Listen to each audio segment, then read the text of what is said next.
Stay in the bathroom.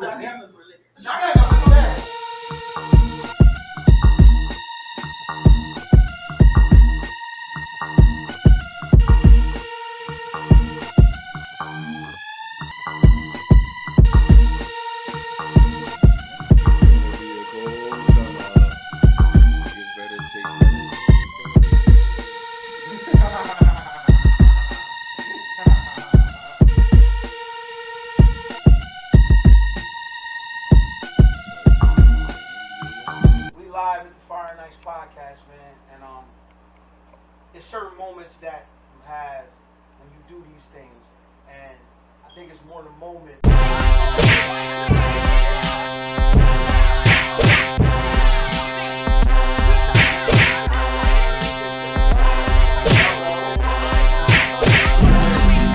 These guys came from Woods of Delaware. Where was you from? Now, who's fighting right now? Who's fighting right now? Who's fighting right now? Who's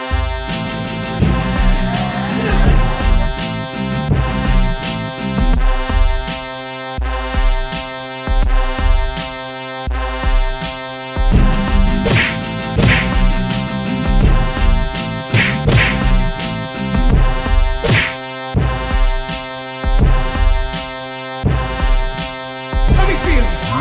Let me see him. Let me see him. Let me see him. Listen, man, it's your boy D-Mac, man. Fire Nights Podcast. Let me see him. Let me see him. Yeah.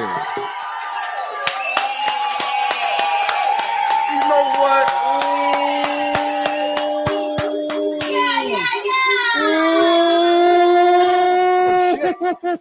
Oh shit! Oh. This is a Fire Nights experience, man. A thought-provoking black culture journey, sports entertainment, current events, politics. Let's talk about it, man.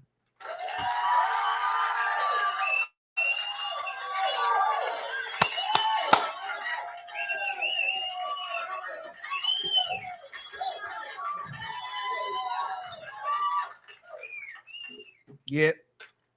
It's a Tuesday night Titans, man. One take Kings. I mean, you know how we do this shit. It's your boy P, but that's not important. To my left, your right, my boy, Iceman, the ghetto baby. How you feeling today, bro? Oh man, I'm feeling good. So my people's in the building. We got full capacity today. It could get spicy today. What you mean? It could get spicy. What To you my right, mean? your left. My baby, man. We got 40 years in this thing, man. 40 whole fucking years. It's a long bro. time, man, but I digress. How you feeling? I heard that shit. Damn. That's like the Kevin Hart, Don Cheadle, John. Damn. How you feeling, bro? Well, you know, it's my favorite night of the week. It's Tuesday night, man. I'm always feeling marvelous, man. I'm loving the motherfucking energy in the building, man. Hell, motherfucking yeah. Yo. That wasn't motherfucking that wasn't a fraud. That was real live people in the background. You need to know it. That wasn't even the sound effect. You need to know that wasn't. I'm already twisted. I couldn't even get sound effects out. But to all my people in Bangor, Maine, all the way out to Barcelona, Spain, I want to give you a motherfucking big hello and a how are ya? Where that drink? Yeah. All that shit. Yeah. All that shit. So listen, recap of the weekend, man. A great weekend. My birthday weekend. Oh. Thanks to the peoples. Ooh. Did we check it out? Yeah. Did we check it out? Knocked down a couple bottles of the Kilroy. You know how we do. Stars. It was. You know how we do. What's up, bro? How was your weekend? It was good, man. It's good. Good fight. How was the fight for y'all, man? Did you feel the same way about the public sentiment about It was closer. Could have went anyway. that's how I felt. And I'm a Lomo fan, so I felt like it could have went either way. I didn't have a problem with the decision. It is what it is. Lomo had to win convincingly in order to take that. That's my theory. You gotta beat the champ. Yeah, you gotta knock the champ out. You gotta knock the champ out or dominate him. So that's my thought process. You happy with the decision? You good with it? Well, I picked Got a gripe Haney. with it? No. Man, I've been watching boxing a long motherfucking time, man. The fight game can be a little gray area. You feel what I'm It's saying? a lot of gray in boxing. Yeah, you know what I'm saying? They This live is in the why, gray area, you know. I don't So fuck with boxing like that. yeah, you know, so with that being said, I could have seen it really going either way. Right. I actually had it either a draw or Lomo winning, but I know how motherfucking, you know, shady boxing We've seen is. this before, though. We've seen Right, this I know how before. shady boxing is. It Yeah, wasn't we've like my seen man got dominated or nothing like that. But I think on points, I Yeah. think Lomo may He got have won. outboxed. He got outboxed. Right. I think he may have won. He But got outboxed. hey, man, you Right. know, Like I said, you know, the advantage of being a champ is that you got to dominate the champ. So with that being Yeah. said, moving on. You know how we start this thing, right? What's got you on fire today, bro? What's got you on fire? you know what's got me on fire, man. I had one all done up earlier today and did some stupid shit happening and shit. And it just put it all in perspective for me. And I was just like, look, man, where my Powerball at? And really, though, it got me all fucked up. Cause you know, I get around bus, you know what I'm saying? I got a little bit of health issues and things like that. They changed the motherfucking bus schedule up on your boy. So I'm running around. I almost pulled a motherfucking hamstring this morning, running to the bus. I said, I'm too old for this shit. I'm too old for this shit, man. You know what I'm saying? I get home, I get off the bus, man. I'm like, God damn, I ain't got the usual time to, right. Felt like a motherfucking cartoon. I know the young boys at the school bus stop was like, look at OG, man. You look at OG, man. We can smell the wood burning. So you know, a little bit later on, man, I'm waiting to get on the bus to come to the show as I love to do, man. The bus schedule off and the bus gonna be a little this, little that. I'm like, God damn it, man. Don't you motherfuckers know I got something to goddamn do tonight? I said, but you know what, man? I'm not gonna get that motherfucker fucked up. Almost until I said, all right, I see my man over there waiting for me. I'm ready to get off the bus, jump on the bus. Oh man, somebody almost hit the goddamn bus. I was ready to lay down, my neck and my back. She pulls off. And I said, you know what, man? I'm tired. I've been running around. I done walked 7 motherfucking miles at work, man. All I want to do is get to my motherfucking show, and I'm like, God damn it, what the fuck's my Powerball, man? I'm sick of this shit. I'm sorry, man. I'm like, look, at this point in my life, I'm really ready to stop working for people and working for me. You know what I'm saying? Like they say, you get up in the morning, you either go to work on somebody else's dream or you go to work on your dream. Either way, it's going to happen. So right here today, man, I was like, man, fuck this motherfucking shit, man. Where's my motherfucking Powerball? And I ain't necessarily talking about the lottery. I'm talking about, man, I'm working on something different, y'all. I'm not working on keep going in this motherfucking job to have this motherfucking man telling me what to do. Fuck this. I'm ready for my motherfucking Powerball. That's what the fuck got your boy on fire, man. I can dig it. Well, sick of this shit, man. Sick of this shit. I might need to see somebody about something. Well, with that being said, I'm all for the next 3 days. Is that right? So it's nothing but tequila for me for the next couple days. You just gonna say that in my face, huh? Yeah, man, have a shot, man. You know how we do. Bang out, man. You know, a couple hours, man, it'd be all done. Yeah, it'd be all gone. Fuck them. So, with that being said, let's get to some shit, man. Anybody watching anything new, man? Anybody watching anything interesting? Watching, nah, man. What you watching, Fresh? You watching anything new? Anything new for the people? Anything new for the people? Anything new? You watching anything new besides? Well, they leaked the two. Well, I guess they leaked the two. I've been watching it. I've been watching Power on TikTok and shit. I've been watching the whole fucking last 2 episodes on TikTok. I'm like, God damn. I ain't gonna say roped into, but I fell into I guess it's a reboot of a movie, and they drew it out into a series, Fatal Attraction. Fatal Attraction. Is it a prequel? Is it like a prequel? No, I think it's kind of like it's like a parallel to. It's like just the same thing could happen, or same thing that did happen to my man What back is it in on? the days. For the peoples, what is it on for the people? Net Paramount Peacock. Okay. One of them. Wait, that's two different. Nigga, That's that's two three. different. I don't know which Nigga, you one's just on. said three different. That nigga said God damn. Netflix, Paramount, Peacock. Which one? All right. Crack research that. YouTube, Crack research that. Hold Twitch, on. Hold on. We BET, can't, late night. I don't know. we can't leave the people like that. Hold on. Crack research that. Man. God damn. Nah. This nigga done gave y'all three different fucking apps. I can't. I barely. But I'm saying, man, when I catch.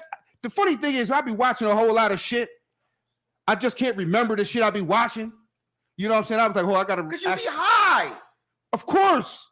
You know what I'm saying? But I'm saying like, shit be on, or I'll watch some shit, and I'll be, oh, this is what they were talking about last week, and forget to even bring the shit up. But yes, but Fatal Attraction is drawn out into. Matter of fact, I want to say they in their second season. I've watched. It's on Paramount. It's on Paramount. Yeah, I had one of them. It's Right, on Paramount. Yeah. What the fuck? Oh, let's speak about that. What the fuck is that? We might got past the microphone on that. These niggas, yo. Felt some energy from that. I want to see that. I did anybody watch the I watched it. Not scale of 1 to 10? Geno, shout out to Geno. Scale of 1 to Shout out 10. to Geno. Give it a 7. 7? It was a good movie, but you know it ain't that. It wasn't that. But it's a good movie. It was a good movie though. The New White Man Can't Jump. I give it about an 8. An 8? I give about an 8, 9, only because. Well, but you like, God, wait. Squeak, I don't know, man. We you know what? Never mind. I'm gonna reserve that to myself. I'm gonna give you the honest platform to rock out. I'm only gonna say that because y'all see Bel Air. Squeak is freak show. Squeak and freak coming. Right? Absolutely. Bel Air is the shit. But you see how different it is. Like, it's not like they use the same characters' names and like to make you throw you off. Because I can't watch. I mean, I could watch it. Is it a movie or is it a series first? It's a Okay, movie. so it's one take through. Okay, one Yeah, movie. but it's like One watch. with Bel Air, you know, I get confused because it's like I'm comparing the shows because of the names that are in the shows. Like, you know what I'm saying? With White Man Can't Jump, it ain't no Wesley Snipes. yeah, No and Woody like, Harrelson. and There's no the- Billy and the Hall. dy- There's no and Cindy the Dean. No. dynamic is the same, but just So they just taking it. So what they doing is they taking the premise from the first movie, and it's just they just put it in now. They just put it in today's time. Made it its own. It made it its own. Like it wasn't like you looked at okay, White Man Can't Jump. Let me watch it. Let me see if it's gonna. So let me ask you a question, Squeak. So wait. So let me ask you: if you never saw the original, Would I like this? would you like this? Yes. Okay. Yes. There we go. There we Can, go. what Okay. it said? Can it stand alone? Yes. Can it? All the Okay. real courts. They went to every real court that they was on. Okay. Oh, okay. Yeah, like, Okay. It's the same way, and then it's like if skipping. So it's some history They behind it. didn't go to the car. Oh, they went there. They went to the car. When I get back. They went to the sedan. It was everywhere. It was there. Okay. They said, "Motherfucker, I didn't go to the car." Yeah. And when I come back, Yeah, the flamethrower on that too. Yeah, instead of the gun here. I mean, what was it? What the fake ass Yeah. gun. Oh shit. that's fair. Y'all know the real classic. So We'll talk about it. We'll talk about it. Let's talk about this color purple. We'll talk about Oh, yeah, yeah. bring it Let's back, get to bring that. it Let's back, get to man. that. Let's get to that. Because that's a little different. That's a little different. That's now if you're talking about now we talked about remakes and reboots a couple weeks ago, right? And at that time, I had zero knowledge that they were remaking this thing. Now, crack research stab. I just want to give me 1 second here. Purple. You told Harpo to beats me. Now, so Everything you do. now I don't want to do the obvious and explain when the first movie came out because I'd be dating myself and I don't want to do that. Wrong. 84? Wrong. 85 then. 82. The original Color Purple? 82. Nah. We gotta get some more crack on that crack research staff, man. 82? That's when Color Purple came out. You trying to disrespect the crack research staff? You trying to disrespect the crack research staff? Is that what you're doing? 82? 82. Y'all remember seeing that in the movies, man? I wasn't like, Okay, so listen. All right. So now we're talking. We may be talking about two different things. Okay. So let me go back because let's clarify so that The novel came out in 82. Okay. My bad. Let me clarify. The novel came out in 82. Okay. The novel, 82. I'm saying the movie is 84.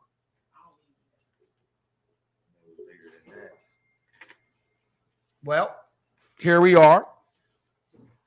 It's being remade. And how we feel about that though? How do we feel? It's a musical movie. How do we feel about that? That shit Man. weird. It's certain movies you just don't remake. You don't touch 'em? I feel you on Color Purple. You can't make over Do the Right Thing. At all. You can't make over. Coolie High. Yeah, you can't do Coolie High over. But I want to acknowledge the similarities between the movies, because the movies you name it are strong emotional movies, extremely emotional, man. Like people got emotional ties to these movies. So is it the fact that the emotions tied to these movies you can't remake them? Because you name some movies that niggas sat in the movies and cried like babies, like you like. I think, me personally, you shouldn't remake Oscar winners. If a movie made an Oscar, you shouldn't remake. Should have killed Roy. Yeah, we can't fuck with Glory. Huh? But I love. Nah, but Color Oh, they're gonna do Purple, Glory again. It's gonna happen. I wouldn't remake. I don't know. I guess it's like sentimental though. I wouldn't touch Coming to America either. Yeah, I'd have left one at one. 101. is Well, 101. hold on. But see, here's the thing about Coming to America. The thing about Coming to America was they didn't remake it. That was a sequel. Yeah, It was a sequel. It was a sequel. They didn't It was. remake it. It was a sequel. It was It was a sequel. It was the That was a part straight. two. That was It a straight part two sequel from because down it was the about. line. It was about his son. Yeah, Him coming to America to find his son yeah. from the first movie. So that wasn't a remake. They straight did a sequel.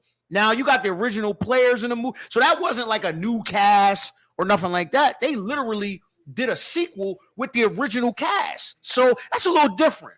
Now, whether you liked it or not, that's a different story. But Right. that was the same. That was the original.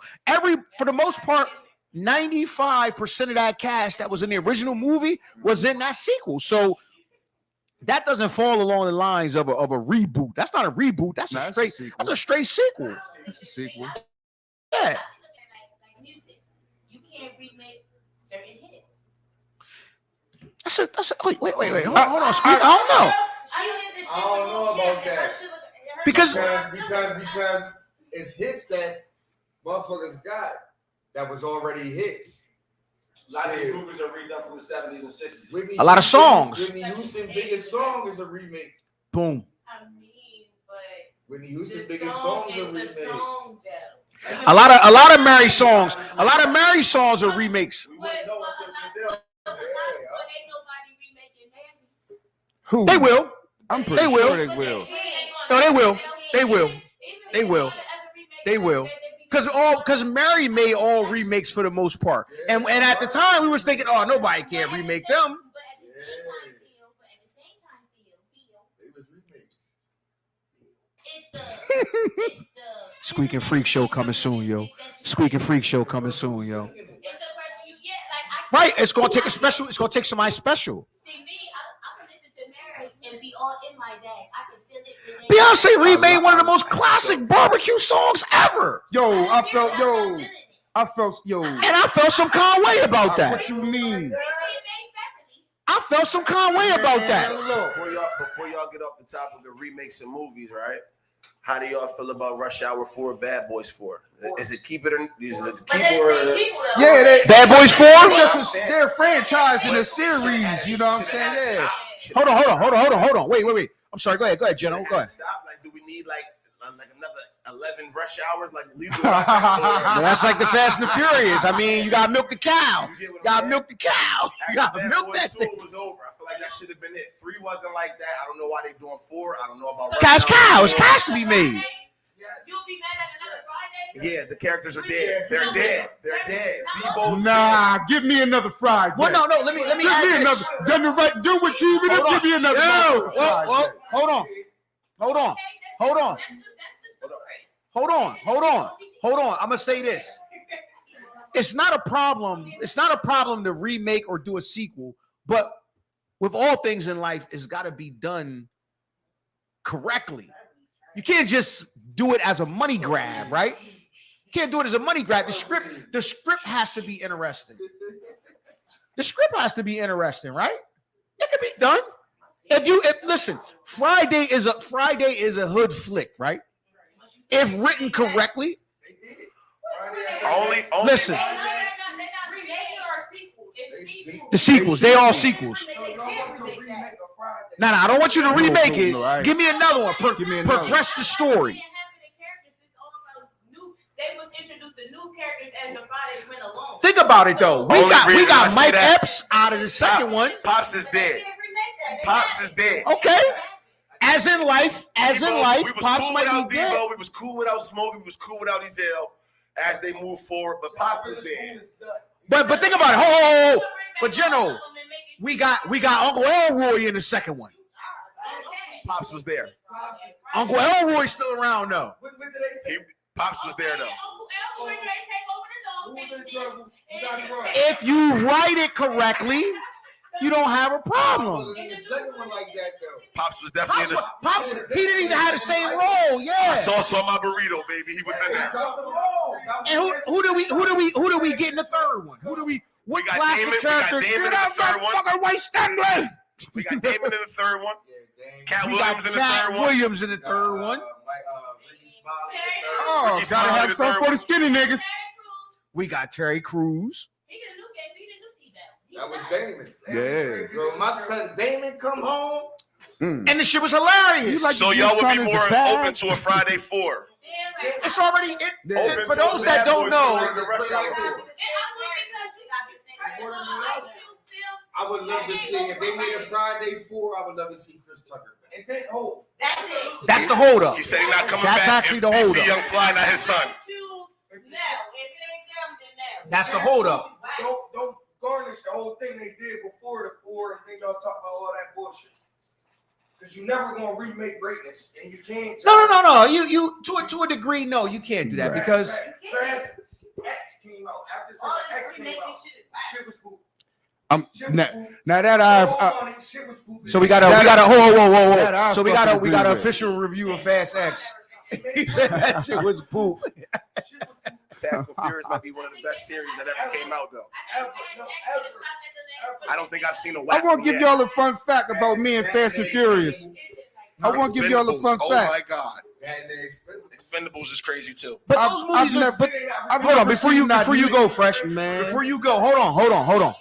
Before you go, let's understand that some of these movies are cash grabs and meant to be absolutely fucking ridiculous, right? Fast and the Furious is meant to be fucking over the top and ridiculous. It's fucking nigga. This shit is a joke at this point. Like it's a running punchline. So it's about the effects. It's not about the movie. It's about can we do the most outlandish shit that we possibly can do on a movie screen involving cars. Oh, so this Sharknado on wheels. Yeah, absolutely. Can Life be remade? Absolutely. Fuck no. I don't think so. Life? You said absolutely? Thank you. He said- Oh, wait. I was saying absolutely to what Fresh said. I don't know about that. There's Life. 2 comedians out there that can pull that off. I don't think there's 2 comedians out there that can pull that off. Hell no. Hell no. He is great, but hell no. He does the same movies every time, All the time. except the Johnny Depp with Wesley Snipes. That was a I good think movie. DC Young. That series was crazy. That was a good fucking movie. That series was crazy. True story. That shit was crazy. That's what it's called. What else we True watching? story. What else we watching? Anybody watching anything new? Barbershop was tough. Anybody watching anything new? What's some? Give me a jewel. The Mother. I heard about that. The Mother. Like TV series or movies. What you watching, fam? That's give me something to watch. Power, EMF. We watching that already. Give me something new. Give me some shit that you watching when you home and you high and you like, man, this is my shit right here. Besides Power, BMF, the obvious. Real The Missing. Housewives of Atlanta Hold on, couples retreat. hold on. Wait. Hold Real on. Housewives of Atlanta. What is that on couples Squeak? retreat. What's that on Squeak? That shit's crazy, man. Hold on, Fresh. What's that on Squeak? Oh, The I'm Missing. Netflix. The series. Yeah. No, it's a movie. It's a movie. Oh, Oh, shit. okay. Well, that's easily digestible. Okay, solid. The Missing. Black people or white people? They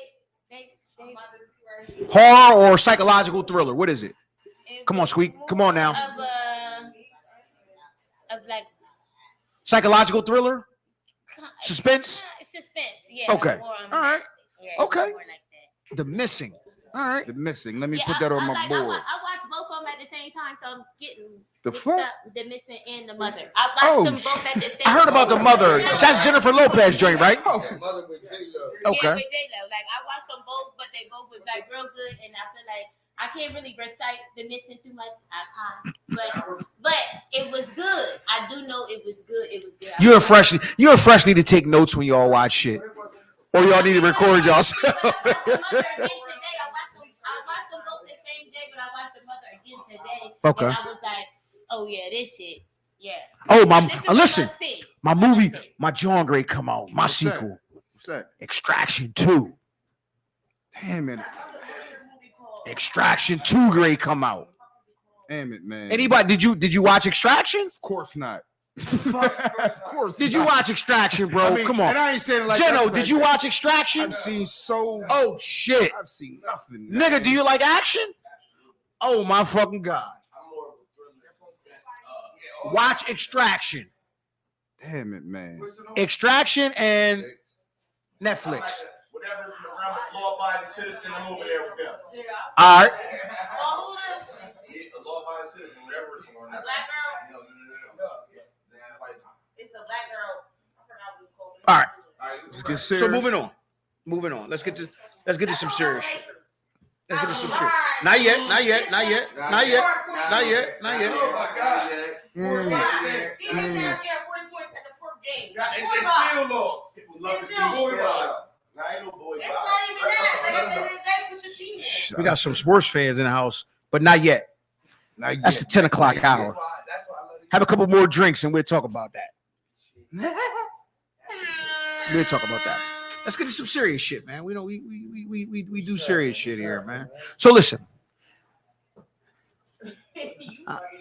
I was up on the interweb and shit, right? Okay. I was on the interweb late, and Fresh, this is right up your wheelhouse, man. I stumbled on some shit, right? And What's that? a couple days ago, the NAAC Board of Directors issued a formal travel advisory for the state of Florida.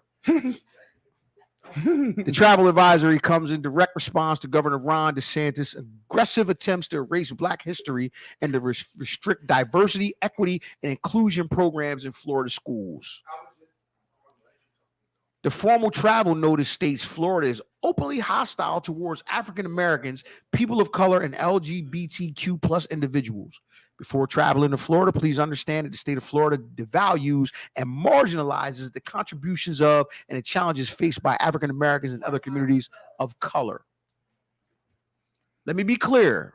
Failing to teach an accurate representation of the horrors and inequalities of Black Americans continue to face a disservice to students and a declaration of duty to all, said NAACP President and CEO Derek Johnson. Under the leadership of Governor DeSantis, the state of Florida has become hostile to Black Americans and in direct conflict with the democratic ideals that our union was founded upon. He should know that democracy will prevail because its defenders are prepared to stand up and fight. We are not backing down, and we encourage our allies to join us in the battle for the soul of our nation. Talk about it, bro. Bruh, well, first of all, I guess this is Florida, man. Let me restate. This is a travel advisory for African Americans Yeah, from the hook that up, bro. Hook that NAACP to the state of Florida. A traveler. Let that simmer a little bit. Traveler advisor. I mean, so what they telling Black people is stay the fuck out of Florida. What have we said about Florida over the last like 2-3 years? Florida is the asshole of America. It's the asshole of America.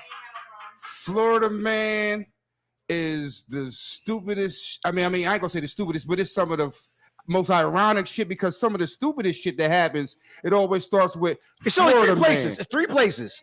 You know what I'm saying? Florida? No. India? India is Florida, India, and Australia are the weirdest fucking places on the planet. Yo, so the asshole of America is Florida, and it's so fucked up because it's like right in front of your motherfucking face. The people are telling you, yup, we going back to the 1700s. Yup, we want lawlessness. Yup, we want bullshit for you and not for us. Because I always say, this is a simple question. I say, if you don't want Black history taught or LGBTQ taught, I said, let me ask you this. I said, well, what will people say? They say, well, if you was doing this in 1933, what was Black people doing? No, I'm saying because whatever you doing, it was never up to par. So like, man, that's Black history, man. We can't talk about that. So what the fuck was Black people doing? You know what I'm saying? So that's how ludicrous and asinine that motherfucking rule is. But the funny part is not funny as how asinine. Right, in the same sentence. But the crazy shit is, man, is how so many people in Florida are for this shit. It's so motherfucking crazy. People say, oh, it's only these people. It's only a couple bad apples. I say, it's a whole fucking state worth of bad fucking apples. I'm like, who the fuck is voting for these stupid ass motherfucking morons named Ron DeSantis and all these other motherfucking assholes to take all this all this good ass shit out of school and say, we just want to put this shit in here. And people say, yeah, that's what we want. I'm like, what kind of stupid ass shit is this? But at the end of the day, in America, stupid ass, well, you know, people have the rights. Ain't no fucking rights like that because they trampling on rights. They trampling on our rights to uphold other people's rights. It's hold on, Fresh. I'm sorry. Say that again. I'm sorry. Say that again. Oh my God. That's Let the people talk. All the Black people. It is so many Black people with problems and that wanna argue and say this and that the third, but where are they at to vote for these Black people that feel this way? Because my whole thing is, if you feel that way, you need to bring all the Black people together that actually feel that way to say, you know what, this is not right, this is not right. But everybody want to smoke weed, drink liquor, be at the parties and all that, but no one is saying, you know what, this is not right. As Black people, let's stick up. But motherfuckers say let's pick guns and let's go shoot at the party and let's go fight. Motherfuckers is all rallied for that shit. So it's like, pick and choose what the fuck you really want to do for Black people. We're not going to sit up here and chat about what the fuck, Black people this, Black people that. But then you see Black people at the clubs and Black people at the parties, but you don't see Black people at voting and doing what the fuck they supposed to be doing. So I just don't understand that. Like, I don't. That's fair, sis. I'm assuming you would have to speak to the people in Florida about that shit. You know, it don't matter. Like at the end of the day, like they for one thing. We can't be for one thing. We gotta be for everything. I agree with that. Say, oh no, they doing this to us. They doing that to us. But motherfuckers say, oh, let's go to the balloon release. There's 1,000 motherfuckers there. But motherfuckers say, let's go to the courthouse to make sure this is straight. Motherfuckers ain't there. I heard that. But they going to balloon releases. They going to memorial graves and all that. I feel like that's conditioning though. That's conditional though. I'm not with that shit. That's why I can't stand behind Black people all the time, because it's like you stand for one thing, but you don't stand for the next. You gotta stand for everything when it comes to Black people at the end of the day. Or we're gonna keep getting left behind like we always been left behind. I understand that 100%, right? Also say there for this party and there for that party, but be there for your fucking people when the fuck they really need us. She is turned all the way the fuck up. I agree with her, right? I also feel like that's conditioning though.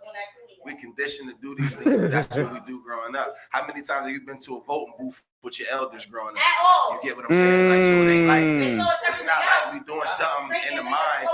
Party and all that. Show us that's the real shit. It ain't like we doing that in the mind, right? It's a conditioning. So when we talk about our environment and being proud of something, that's what we conditioned to do. We never been to a voting booth with our parents to say we want to vote. And that's another thing, right? And on top of the votes, not even matter in the real life, but that's a whole other conversation. Votes don't even matter. It's already conditioned what's going to happen. But as far as like being a part of society, as far as being a part of society, We ain't Now you conditioned to wanna be a teach part of us? society. We're not conditioned to be a part of that. We conditioned to go cash our WIC checks and get our food stamps and shit like that. That is an environmental thing that we're dealing with. A lot of people don't know that the government joins, the council meetings are free. You can go sit in there and have a voice about your schooling and shit like that. It's bigger than just voting for the president. We got governors, mayors, and shit like that we just skip over. You get what I'm saying? So it's I get what she's saying, but it's a lot of conditioning in that too, and it also starts from some place. That's all I'm saying. We get some great motherfucking feedback from the crowd. Love it when the crowd like it. Can you give me an opportunity before I walk out the house and see a liquor store in Bush? Okay. Before every time I go on my block, or people that I know that be on their block, I see more liquor stores, Drug dealers, more people that don't even be trying to from the community. I come home from school, my mom is drinking a Bud Ice.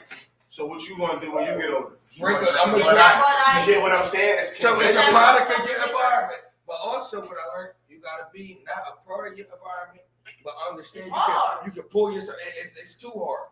I had to take myself through a lot of stuff. College and shit like that. But then when you graduate from college, I might have 8 tickets. Newark, Bloomington, 3 of them ain't even getting there because my grandmama's getting lit. My mom is. So now you're not even there. It's very conditioned. Under one thing I want to say. Oh no, let this ride. We're gonna let this ride. One thing about these black people that this is emotional. We gotta let this ride. Y'all quick to judge. Even black people in our system. What you want me to do? Act narcissistic? Y'all being narcissistic. It's black people that's doing racism to black people. But y'all want me to be right.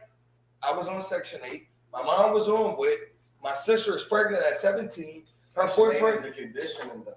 Yeah, so when we talk about that type of shit, us into that, they say that shit environment. keeps the black man back, but it also keeps the black woman back. Anytime a black woman And get there's on so many Section 8, smart black you people ain't out got there. to work. Hold on, sis. Hold on, sis. Hold on. We. Oh, listen. She's. Oh man. Jesus. No. I need to hear it, but let's do it in the right way. Let's. Jeno, give her the mic back when you're done, because I want to. I want to hear it. Because listen. Before y'all talk, the good thing about the Fire and Ice experience is that at the end of the day, man, this is a place for free speech and a place for the people to get off grievances, get off gripes, get things off their chests, and show that we are more than what we are portrayed to be, and that we are intelligent. Yes, we can.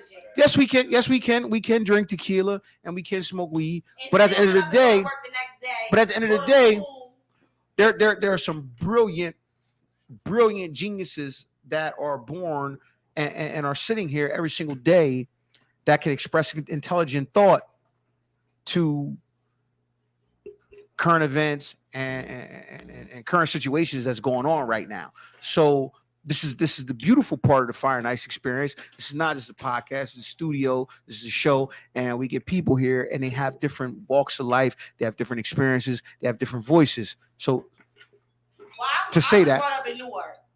So I know I used to always have problems with Wilmington people because they think, oh my God, you're from Newark. You never seen this, you never seen that. My mom put the stove down to make the house heated up. We shopped at J.C. Penney's while motherfuckers was in Gap and Polo. So at the end of the day, like, we all have a struggle in life at the end of the day. You feel me? And black is black. We have common struggles. We have common struggles. We have the same struggles at the end of the day. I see crackheads in my family. I see all this. If you black, it don't come with It don't. So all that, I'm from Wilmington, I'm from Newark, that shit is black at the end of the fucking day. And that's what people need to understand. That shit used to be funny though. Not to cut you off, Bree, but that shit used to be funny that you would chastise somebody. There you go. You think you poor than them. There you go. I'm poorer than you. There you go. Like I really have to fight every day. You know what I'm saying? Absolutely. I'm from Wilmington. I'm poorer than you. Nigga, you ain't really poor. You live out Newark. That shit got shit to do with it. We lived on Section 8, Iron Hill, all that type She of refuses shit. to let the mic go. She is lit. Because I'm from Wilmington. We was in WHA. We was still, we was on Section 8. What are you talking about? Like, that shit does not matter. Black is black at the end of the fucking day. Just because my mom was able to go out Newark and not be raise her kids in Wilmington. That has nothing to do with anything. Black is black, and that's what y'all need to understand. Facts. Closing thoughts, Jeno. Closing thoughts. Closing thoughts. Closing thoughts. See, in that sense, right? Rolling in through Gap, Polo. I'm like, damn, I wish I had that shit. Yeah, single mom doing her thing. And life, I ain't going. She kind of right with the stereotypical shit, right? Because when I came from the city and I went out Lex, I ain't respect nothing. I didn't respect nothing. I didn't care about Lex. I know nothing. But until you there long enough to understand that this is subsidized housing, right? Sis. Look, we talking about when you get out there, you in subsidized housing. Need the sign, There's bro. people out there on Section 8. You got a lot of hood women out here with hood niggas Right. moving to these neighborhoods. So it's still hood shit going on, even though it's suburban. You know what I mean? So I can get what she say that when we come to certain areas, we'll probably look at it like, nigga, this ain't the hood. This ain't ghetto. This ain't poverty. This ain't. But it's still ghettos in suburban areas. You understand? Because they taking us from there and they putting us out there, like, Right. you know. So Right. good subjects you guys got tonight. I got another one. Let me finish. Close us off, Fresh. Close us off. We never off topic. We never off topic. Sis, We always on common thought. We never off what you were topic. saying is conditioning. What I say is, I know we all heard of a theory called crabs in the barrel. Am I right?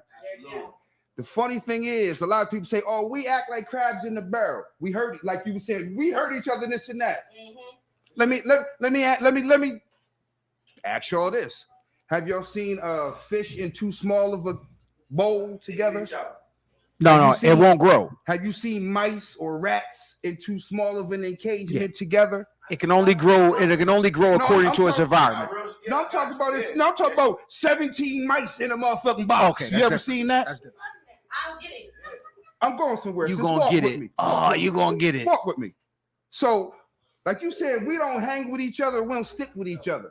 You ever looked at the conditions that we in? We on top of each other. Even in Lexington Green. That's a very small area for a lot of people to be together. That's not by coincidence. That's not by coincidence. That's not by coincidence. People put those things together because they know when we put certain elements into this element, we can only get this element. And what they over call here. that though? What they call them developments? Call it Projects. Oh, all right. They call it projects. And It's what called I'm saying, project. what I'm saying is, sis, what you're saying is correct.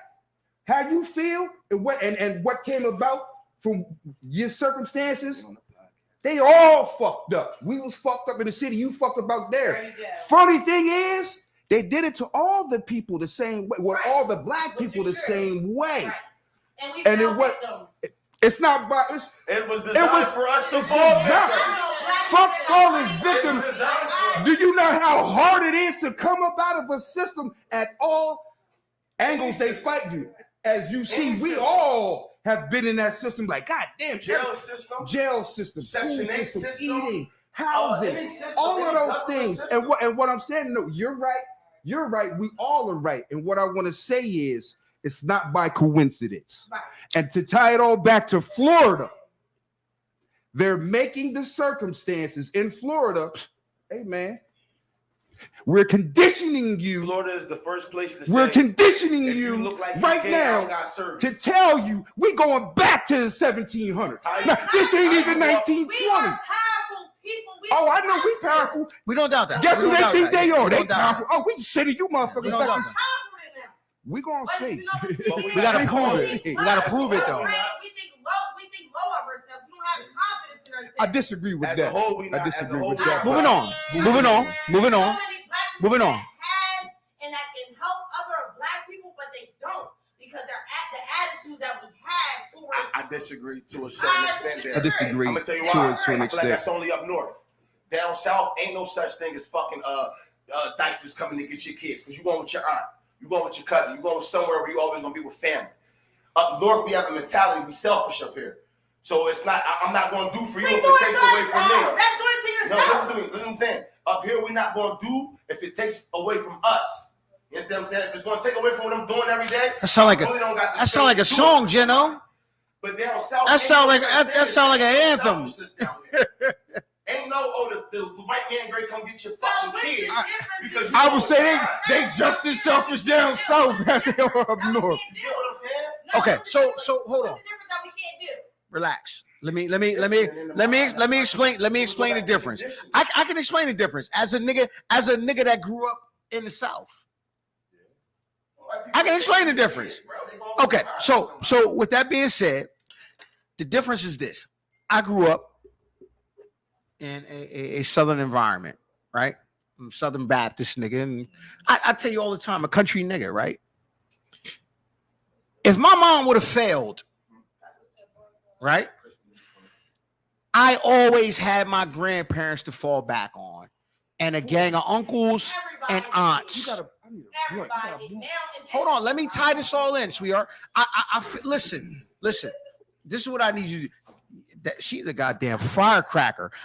Listen, she is on fire. Listen, no. It's a difference. It's a We gotta difference. go one at a time. But there's We gotta go. Hold on, I want her to finish. I want her to finish, and I want her to finish, and then I will counter, because this is what this is all about. Dialogue and counter. So you saying it's the exact same thing, right? Whether it's up north or down south, right? Okay. So I had my grandmas growing up. So- And I know everybody in this motherfucker had their grandmas, but their kids probably don't. Back in the day, 90s, you was getting dropped up to your grandma crib. You didn't even have to ask you get dropped up to your grandma. You was getting dropped up to your grandma crib. 2000s and up, that's when you ain't have grandmas. That's when grandmas thought they was young girls and shit like that. Back in the day, pause that right there. Hold on, Jenno. Hold on, Jenno. Hold on. Let me offer a counter to that. Grandmas is raising the kids nowadays. Let me offer a counter to that. Time out. Let me offer a counter to that. Let me offer a counter to that. Okay, and then we gonna move on. No, don't be sorry, because I love the communication, and I love the dialogue. No, don't be sorry. Just saying that shit just like that. Yeah. just understand this. All right. So here's the dynamic. 1982, right? May sound like eons to y'all. Like, goddamn, nigga. Year I was supposed to be born in, for real. 1982. Travel from down south to Delaware, right? I live with my grandmother. I'm a Southern Baptist nigga, right? I lived with my grandmother until my mother got shit right up here. I come up here and I meet this nigga. This nigga here is two parents in the household deep. The only nigga in the hood for the most part. Hold on, wait. I'll let you talk. I'll let you talk, Bree. Relax. This is the time for you to open up them ears and listen. If we gonna talk, we gonna talk. If we gonna talk, we gonna talk. She's a firecracker. She's a firecracker. So we talking about parenting and raising children, because specific, and I want to keep it there because I'm a big proponent of making sure we always talking about the exact same thing. So Bree, we talking about parenting and raising kids, right? That wasn't even raising kids, they was just there. So you Not in my house. Your house, his house. Bree, His house might have been different. Just because he had two parent house, don't mean the nigga was there. actually, three parents. it was. But Bree, you can't keep changing the narrative. You said you can't keep changing the narrative. I'm just Because the nigga there don't mean he there though. He was there today. listen. Bree, I'm offering. You propose the scenario, and what I'm offering is the counter. Two counters. I'm giving you two counters. I'm giving you a 100% country counter, and I'm giving you a Wilmington, Delaware counter. Mom, dad, grandmom in the house. I came from grandmom and granddad in the house. So there was no other niggas there to influence anything. Not to say that can't happen, but what I'm saying is it exists. Living proof. I'm gonna go deep. Ho. Mom, stepdad, no other niggas in the house. A lot of men was raised by women. We got a lot of masculine men with feminine emotions out here, right? That's a different day, Geno. Let's stay, Geno. I'm a big proponent. Let's stay where we at because I don't want to cloud the discussion because Bree is on fire and I can see the steam coming out her ears. But that topic Okay. up, Coach. We going. Moving on. These topics are super good tonight. Moving on. So listen, let's talk. You see how they fuck with us? They say, I like that topic. Though. Exactly. Every motherfucking time. Hold That's on. why they jam with us in Maybe Buka rap. somewhere else, and then motherfuckers gonna look googly eyed. So we can't say, oh, 2-parent household. Okay. So Bree, listen. We Bree. moving on. I need you to do me a favor. Yeah. I need you to bottle it up a little bit, just a little bit. Oh, because I like the unbridled I love it. fury. I love it. But let's move on. So, Geno, it's a sore topic, man. I'm with it. And the RICO laws. Do we really know what the fuck they are? Let's talk about it. Here's the thing. And I preface that by saying that a lot of motherfuckers think they know, but do they really know? Yo, my fresh on fire was it's not what you don't know that gets you in trouble. It's what you think you know for sure, which is absolutely not so. Okay, so It was along the lines of that. Like a lot of people think they know what the fucking RICO is.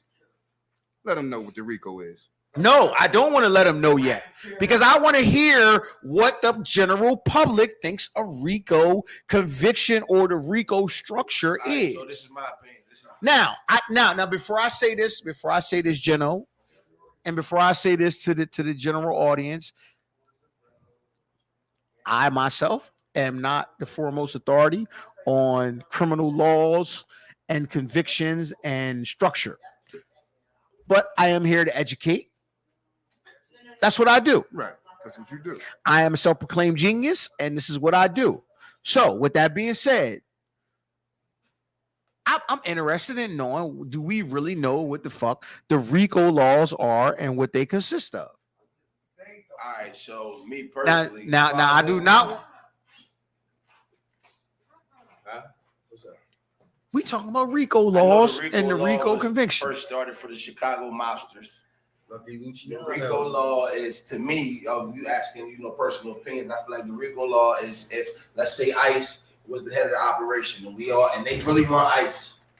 They just want ICE. You feel what I'm saying? So they want to book you, me, him, her. All right. Wait for somebody to turn. Once somebody turn, that's what RICO is. No. RICO is trying to get him involved in everything.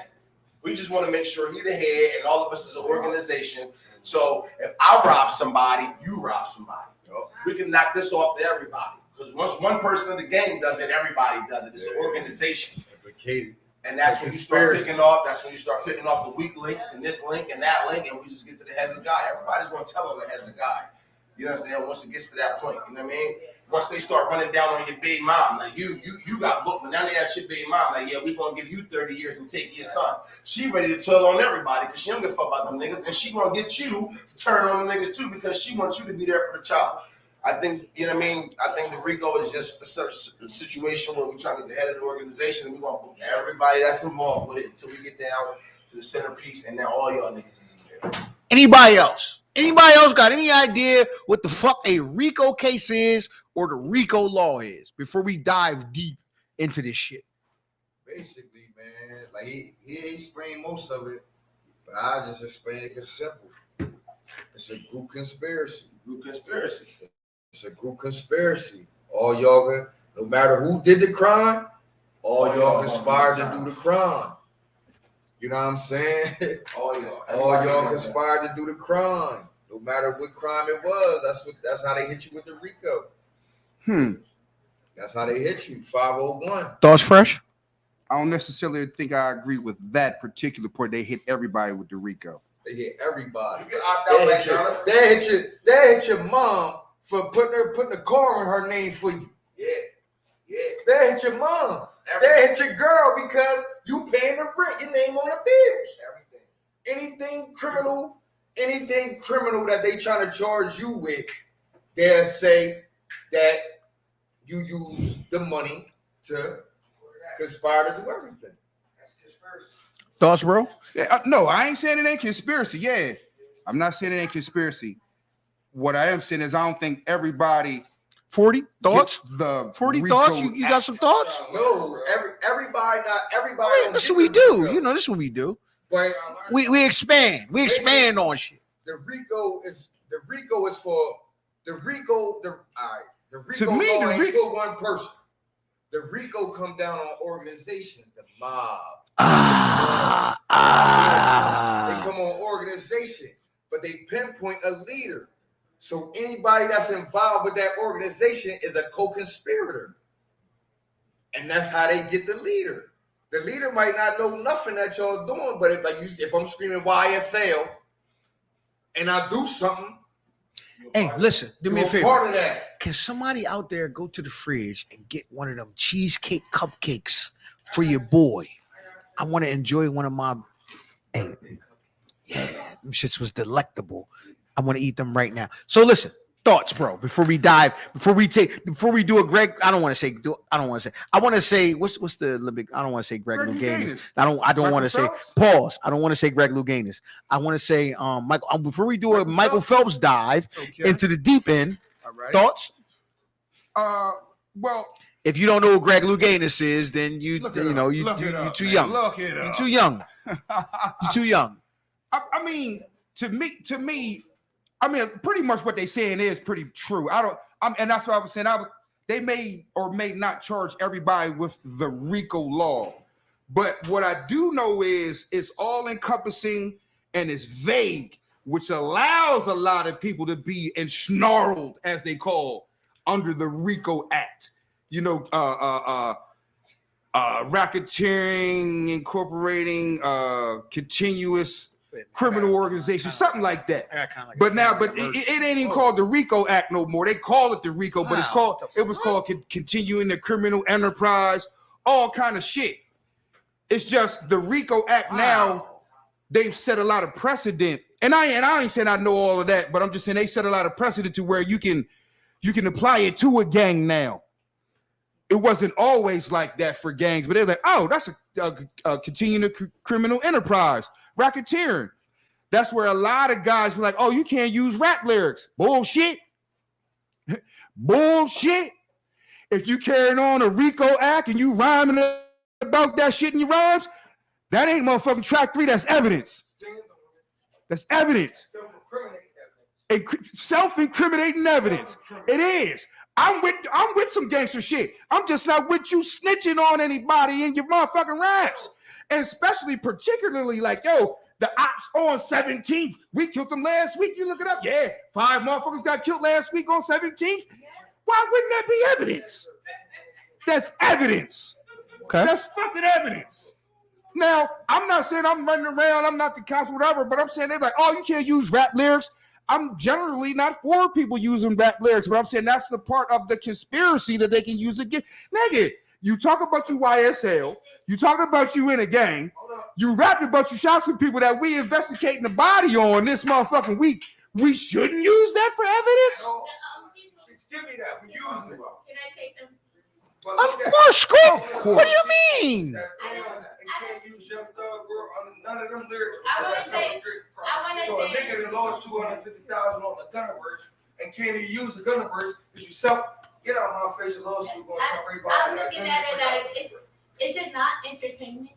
Oh, Is it now, not entertainment? now Because here, there's a lot of lies on TV. you now, They now, incriminate sis, a lot of people sis, by what they act and what they do on TV. sis, I am totally 100% in agreement with you. I'm like, yo, you should be able to say the most gangsterist, right? But you should be able to say the most rapingest, murderousness shit that you want to say on a rap song if it's not true. If it's not true. But how you supposed to know if it's true? I don't know it's true until they're like, yo, you in a gang. That's the gang that we know is down on that street. And you rapping about motherfuckers that really died. But I could be around that gang and rap about and you rap, and that's evidence. Rico. But they don't know that for sure. Look, Rico. Hold on, sis. Hold, sis. Rico. Hold, sis. And you talk about it, And then you Rico. tell about the Sis. shit that happened on 18th I Street. might not been there. Sis, Rico been they there. have a division. Now, it may not be where we live at, but I know in New York, in the bigger cities, they have a division that just monitors social media and entertainment. They just listen to songs and look at your fucking videos for guns and references to murders and crimes. Okay, so when people be saying, "Oh, my pop got shot in front of me," would you think did they know he got shot in front of The dude that got shot, the guy that shot him in front of him, he might be locked up.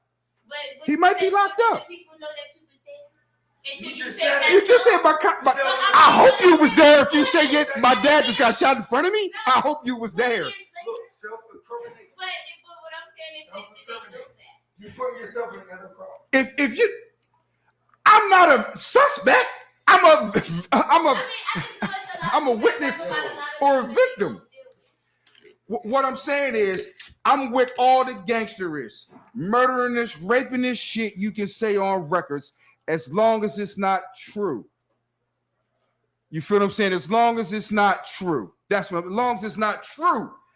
Can I talk? If you out there talking about motherfuckers got shot on 17th Street, and you talking about direct knowledge of motherfuckers who really got shot on 17th Street, that is not just entertainment. That's evidence. Can I talk? Oh, Can I interject? Please.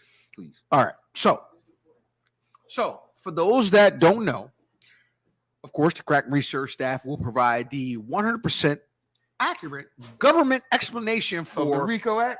the Racketeer Influenced and Corrupt Organizations Act. Now, the now, this may be long.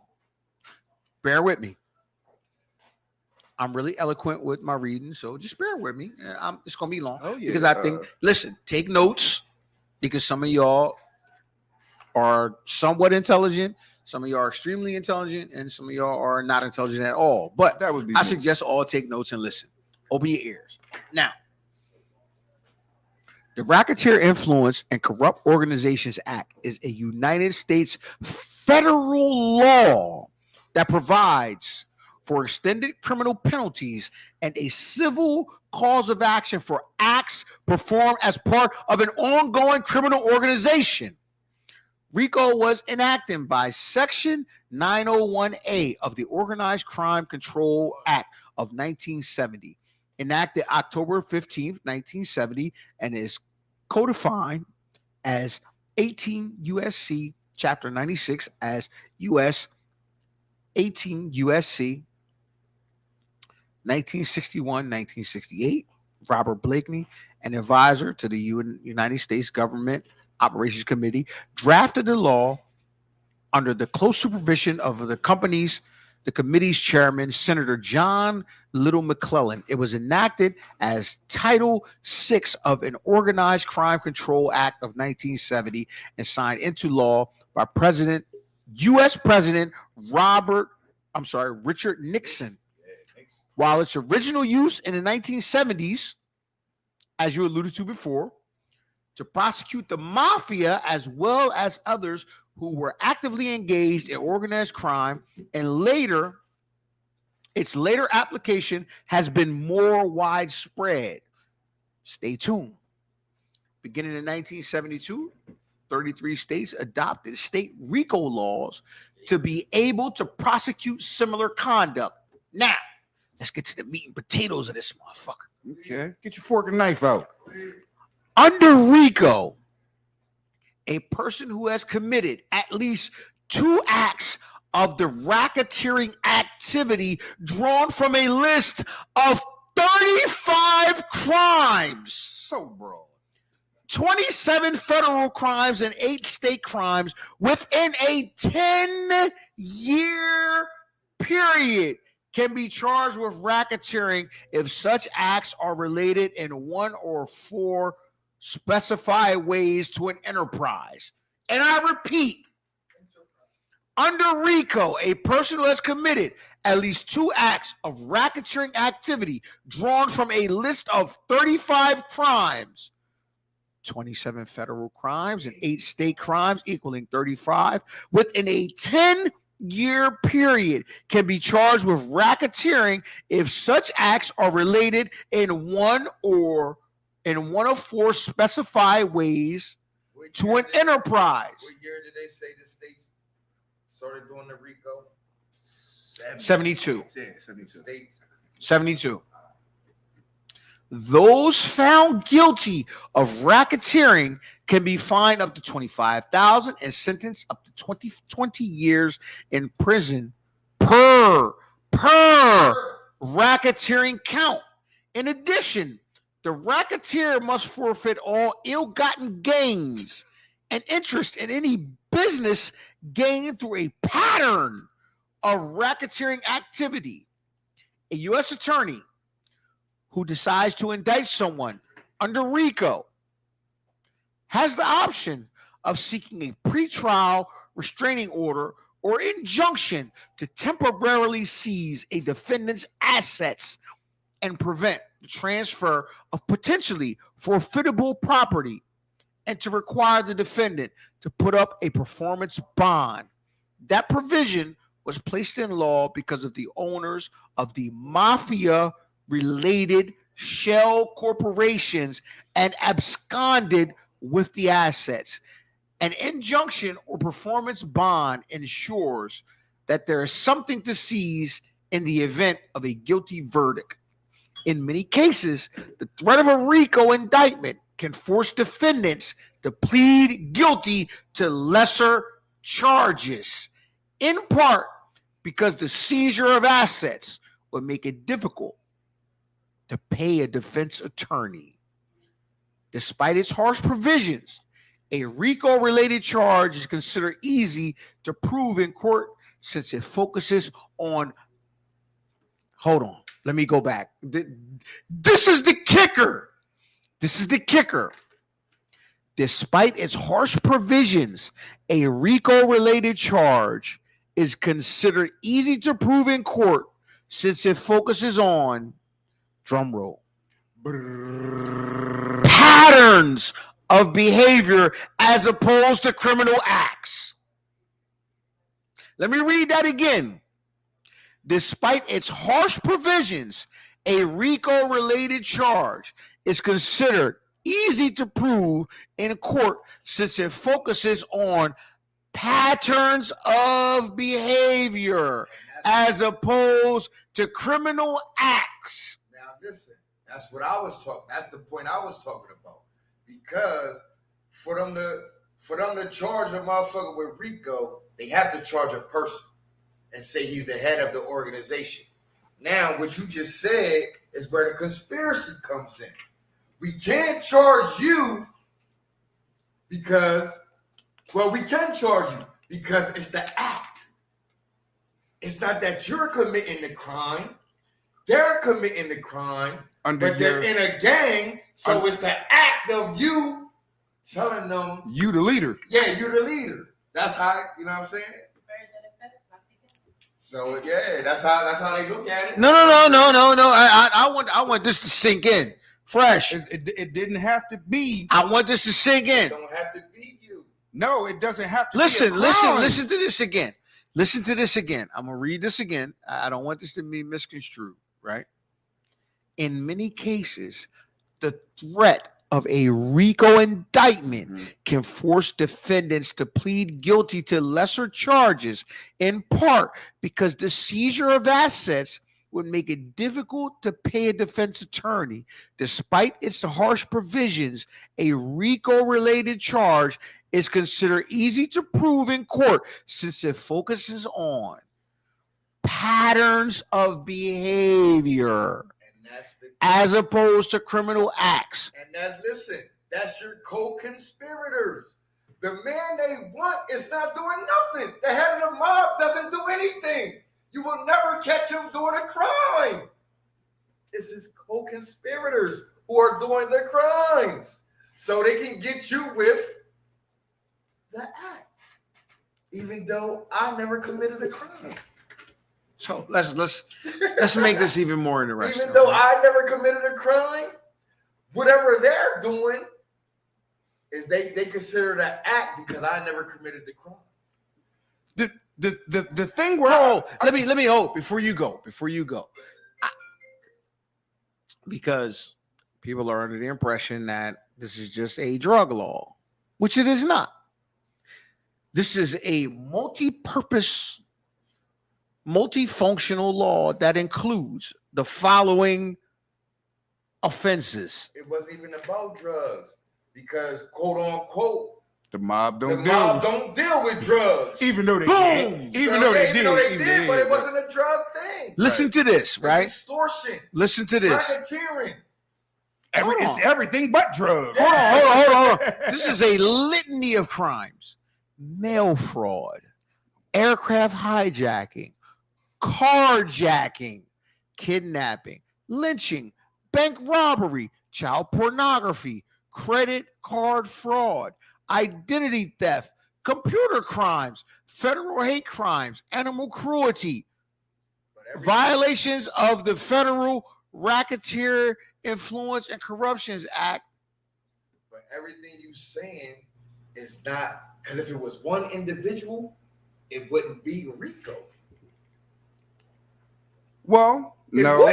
They wouldn't give me a RICO if I did some credit card scheme, but if I had a team of niggas doing credit card schemes, which I wouldn't be the one doing it, I would just have the team and they would be doing it. Well, I mean, at the same time, you the head of a crime. But that's what I'm saying. But what you're saying is what he's saying is actually bubbles up to the bigger issue of you getting time out. All those crimes he said could be individual crimes, and they wouldn't hit you with a RICO. I could carjack a nigga right now. They wouldn't hit me with a RICO. Right. They hit me with carjacking. I totally agree. And I totally agree. Carjackers. But that's what I'm trying to explain to him because the way he said it is like, but you could get a RICO if you just do these crimes. No. Let's go to the overarching. Let's go to the overarching explanation of under RICO, a person who has committed at least 2 acts of racketeering activity, drawn from a list of 35. But you still wouldn't hit me with a RICO if I carjacked somebody twice. You wouldn't hit me with a RICO. If I did some credit card scheme twice, that's the literal definition of a RICO. Just me. Hold on, that is wouldn't hit me with a RICO. No, that's the literal definition. definition. I would have to have an organization. No. One person. No, not at all. One person doesn't get hit with a RICO. It's proven. Every time it's a RICO law, they locking up 50 niggas. They're not locking up one nigga and saying, we're hitting you with the RICO because you carjacked 3 niggas. Well, no, you just carjacked 3 niggas and we're going to give you life. It got to be an organization. It says. RICO is what's the definition of RICO? Carry on. Under RICO, a person who has committed 2 acts of racketeering activity, which includes carjacking. Hold on. You hold on. Let me. Okay, I'm sorry. Go ahead. You want to get something out? Go ahead. That's not organization. If one person does, that's what I'm saying. You have to be involved with an organization. You have to be involved. You have to be YSL. You have to be Gambino family when you do this. Right. It's an individual crime. Right. Doing 3 carjackings. We're not talking about that though. We're not talking about that. What I'm saying is the way you saying it is like. No, I'm reading the definition. I know what you read. That's the definition. But it's an organization. RICO is what? Such and such organization. It's a one person is in an organization. True. One person is in an organization. But I swore I heard it say it could be an individual. But you have to be tied to an organization. So is the big you one individual. I'm pretty sure drug dealing ain't, like he said, drug dealing ain't on there. But me being whatever I was, you being whatever you was, if you got locked up, they wouldn't have hit you with the RICO because they have no one else to lock up. They just gonna charge you, man, with an ounce Maybe of there's a coke. scenario I can interest you in. But Yeah. Where they would give one motherfucker the RICO. Let me know. If it was one motherfucker hustling, and then he put his money into some legitimate shit. Then you got an organization. You have the RICO. They ain't gonna get the RICO, They are gonna get the RICO They because may they not benefited know. from the money. but they may not know. This is what it I'm don't saying. matter. It don't matter. It don't matter in the RICO. They may just be the ones to get. Listen, Fresh, we just told you they can come get your grandma. She don't know you out here doing this. Grandma, put a card in my name. They gonna come lock grandma up. That's They gonna come lock grandma up. Ask Rayful Evans. They gonna come get your whole family. Let them do something for you. Let them put something in their name if for you you. take proceeds from criminality and put it into anything legally, that's a crime. So that's what I'm saying. So that's what I'm saying. But You what saying I'm if I go into a legitimate business, that's a crime. I'm taking whatever illegal proceeds and I'm giving it to this legal business. Both of y'all gonna get indicted That's not until he telling you. It is gonna happen like that. the Fresh. case. That's not the case. It's not the case. So you Please trying to finish. tell me no Please RICO? finish. So if I'm under a RICO and I've done business with these people, Yes, they and I not can give under you one right investigation now. enough. I can give you one right now. I can give you one of some people you know of. Prize, Leonardo DiCaprio, and Joe Hoy. Leonardo DiCaprio said, "Oh, I ain't got shit to do with this. I'm giving back this motherfucking Picasso for Wolf of Wall Yeah, Street." for the movie. Dude is caught with the RICO. The big Malaysian nigga. And Prize wasn't hit with the RICO. Proceed. He didn't get that nigga ain't get the Chinese nigga ain't get hit with no RICO. This nigga is on the run. He didn't get hit with a RICO though. Whatever's higher than No, he didn't get hit with a RICO. whatever you call RICO in Malaysia, No, motherfucker, he's no, an international no. criminal. Not from Malaysia, from the United States, and they would have hit him with a RICO, but they didn't. Hold on. He's just an Hold international on. fugitive. Time out. Ain't no RICO lawyer. Look it up. Time he out. don't got no RICO law. Time out. Who are we talking We about? talking about some John Ho nigga who he a Malaysian billionaire on the run. He didn't get hit with a RICO. He didn't get hit with a RICO. But he got hit with all the shit in there. That's different. We talking about RICO. We talking about RICO. We talking about RICO. And everybody that would have been involved with him would have been involved, just like YSL. John O. Just like YSL. What's his name? Whatever you call a RICO in Malaysia. Right, though. That's what the fuck he got. Cause this motherfucker was paying off. He was paying off Prize to get. Organization. Yeah, he was a one-man organization. He They sold didn't hit him with a RICO though, Fresh. Look it up. He don't got no RICO. Man's name, the Malaysian billionaire on the run, man. It'll come up.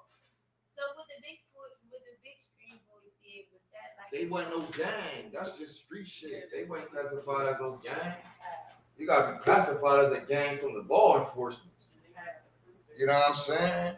You just running around call yourself big screen boy. That ain't nothing. You see what they did with the niggas who was running around calling themselves gangs? All these young niggas, they booked them, locked them the fuck up, put them under the jail.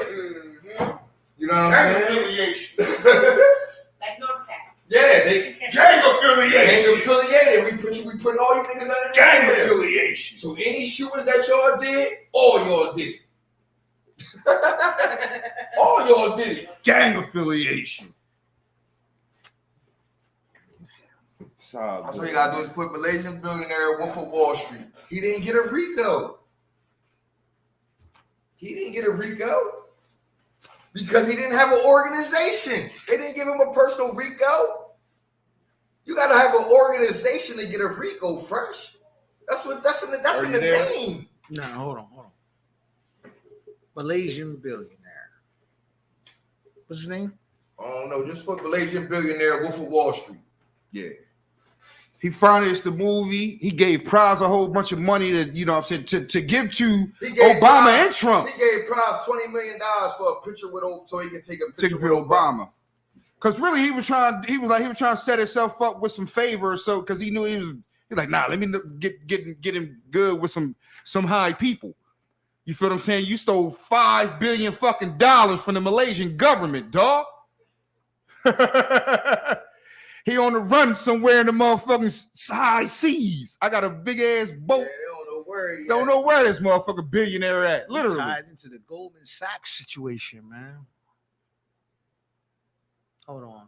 That's a nigga. He financed the movie like John Jew or something. Hey, I need another cupcake. Joe Hoy. Do me a favor, Squeak. Can you go grab me another cupcake? Listen, I need another one. Another one. Cupcakes is insane. Shit. Hold on. Malaysian billionaire. Wolf of Wall Street movie. He financed Yeah. that movie. Yeah. He won a fucking Oscar. Yeah, Leonardo's payment for the movie was a Picasso that was gotten illegally by the man, and when And it they came up, took it. he said, "I'll give it back because Now they was going to take it. what They was going to seize it. Well, here's the thing. Price didn't have to motherfucking get 20 years.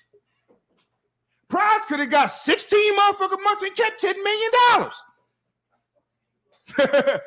Hey, but I ain't no Rico on him though. Ain't no Rico. Not on him. I'm talking about on Homeboy. That's why DiCaprio and them didn't. They just want you.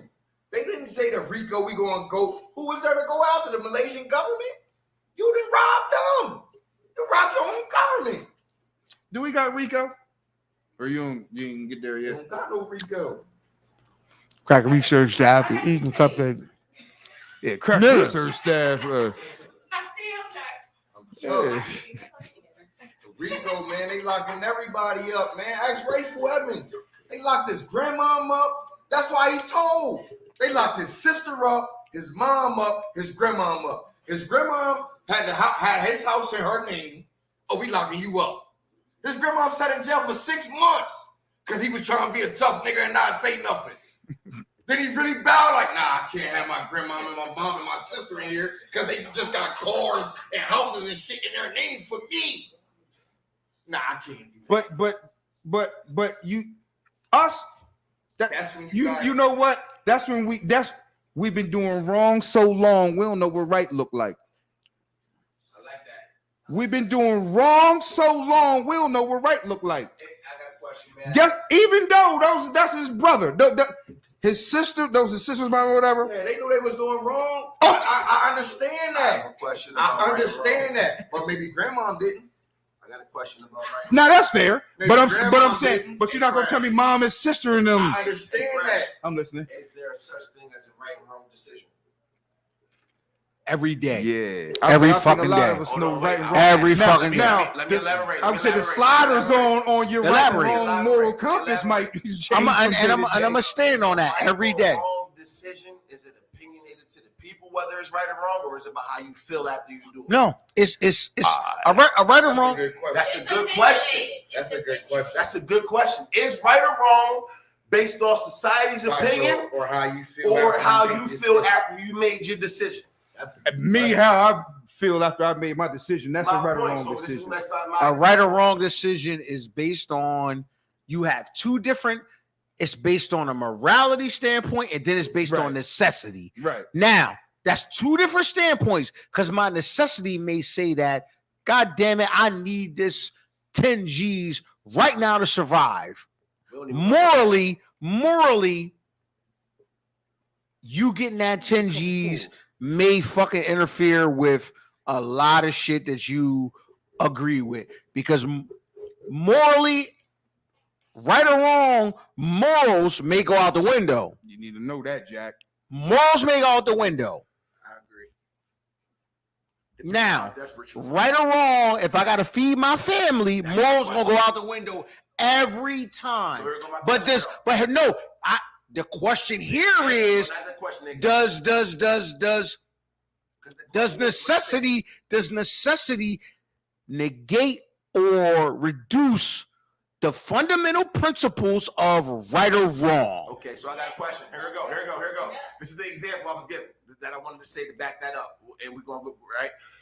Because You we're were not gonna say gonna your father- be be situational with Right, it. Is right. it So- right or I'll wrong, give you a good regardless of the I'll situation give you a or good example. morality? Great example. B Stu, what You up? are a father. You're a father of a newborn, and you fucked up, and your big mom's fucked up, and the baby need diapers. So in your mind, I know you can't get no paper.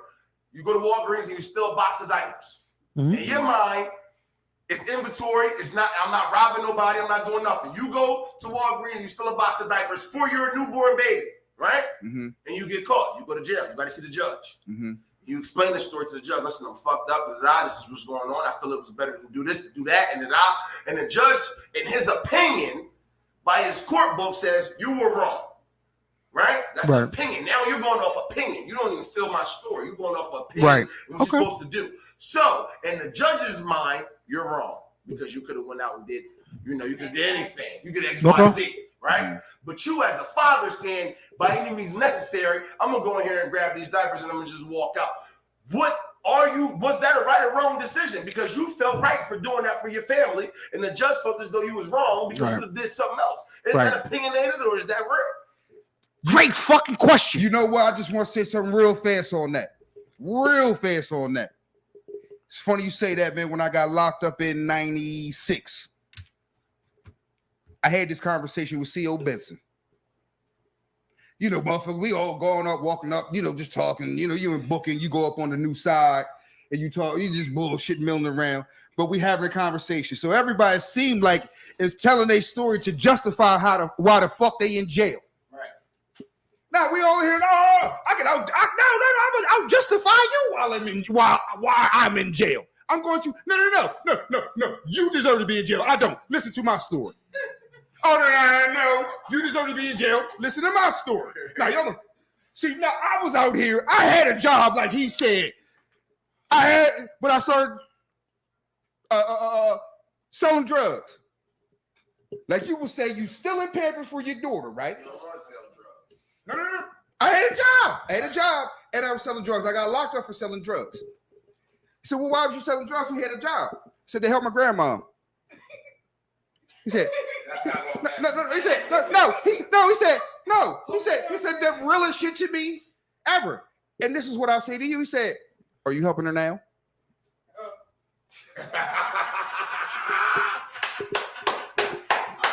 I'm just saying. Because and with that being said, we've got to trace the story. It doesn't start there. It doesn't start there. It doesn't start. There's a beginning. It doesn't just start there, right? I couldn't help her for 2 years after that. Because I get it. When we're talking about right or wrong, there is a beginning and an ending of that story, right? Your beginning and the ending may be totally different. The question here is, where does the original, because there's your story, his story, and the actual story. Because listen, I deal in an environment every single day, right, where I deal with accidents. And here, listen, hear me out, Gino, and hear me out, Gino, because this could be a cautionary tale. This could be, I live by this philosophy, right? Mm-hmm. I live by this philosophy. An accident happens in my line of work, three different perspectives. The two individuals involved in the accident and what actually happened, right? So, Gino, what you're explaining to me is one individual's perspective from where he feels as though the story began, right? And it began from the standpoint of the moment where he felt as though he needed to do what he needed to do, when he needed to do it to achieve what he needed to achieve, right? But is that the beginning of the story? No, that's not the beginning of the story. The beginning of the story is both individuals in terms of what led them to that situation, right? And it could be a very long, drawn out. Now, with that being said,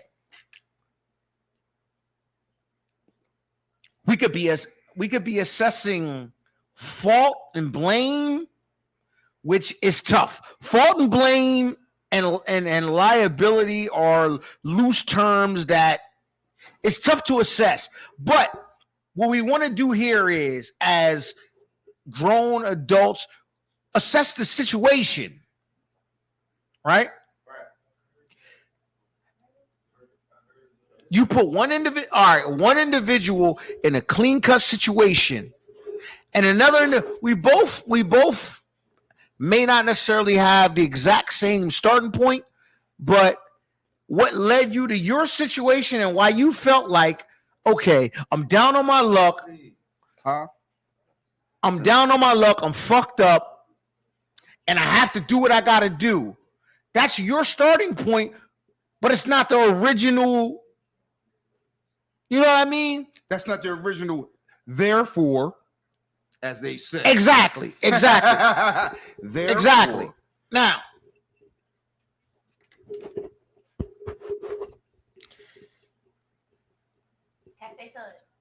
talk. How are you? Absolutely. Okay, I just want Absolutely. Because I mean, y'all say right or wrong based off of opinion and all that, and the only thing I can really think of is R. Kelly.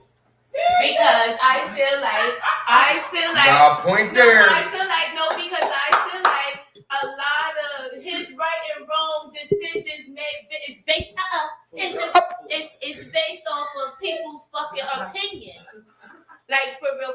Like I mean, society. Like I mean, we all grew up in a thing where okay, you know it's wrong to do this or it's wrong to do that. But in reality, that's really somebody's fucking opinion, and everybody is all on that bandwagon with that opinion.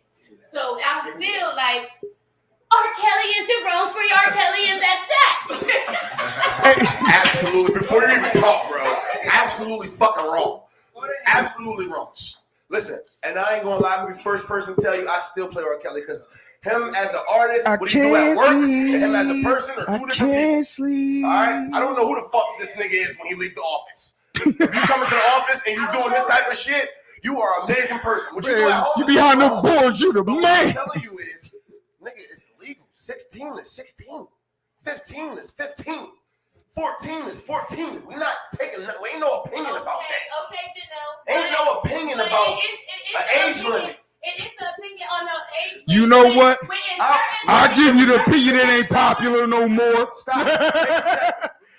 I give you a popular opinion. We giving it to you real. He is a great artist. He is going to go down as one of the best writers and musicians, R&B people we ever had. But they're going to stain them because of this. You understand what I'm telling you? On belly, DMX was getting head by a 15-year-old. Did we chastise him for that role? He was getting head from Kesha. Kesha was 15. She said it. I'm too young to fuck, so I just suck his dick. Is that not statutory rape as well? But it happens every day. I was in high school, middle school. Grown men was coming to pick these girls up. I was great. I was like, look, now I was great. Stated a very unpopular opinion. But it doesn't state that it doesn't make it right or wrong, good or bad, because it's a nigga's decision and a girl's decision. No, she's still a child. Yeah, I'm saying that it made it wrong. Know what he's doing. It made it wrong, but that falls under. It falls under. We've been doing. At this point, you're 15. We know the law. Now a lot of people's opinions. So what we want to say? The girl lied about her age. That's the only thing we can give a nigga. Nah, she said she was older than what she was. We're not negating that, bro. I got daughters. You understand what I'm telling you? I got daughters. So we're not going to do is that. Underage is underage.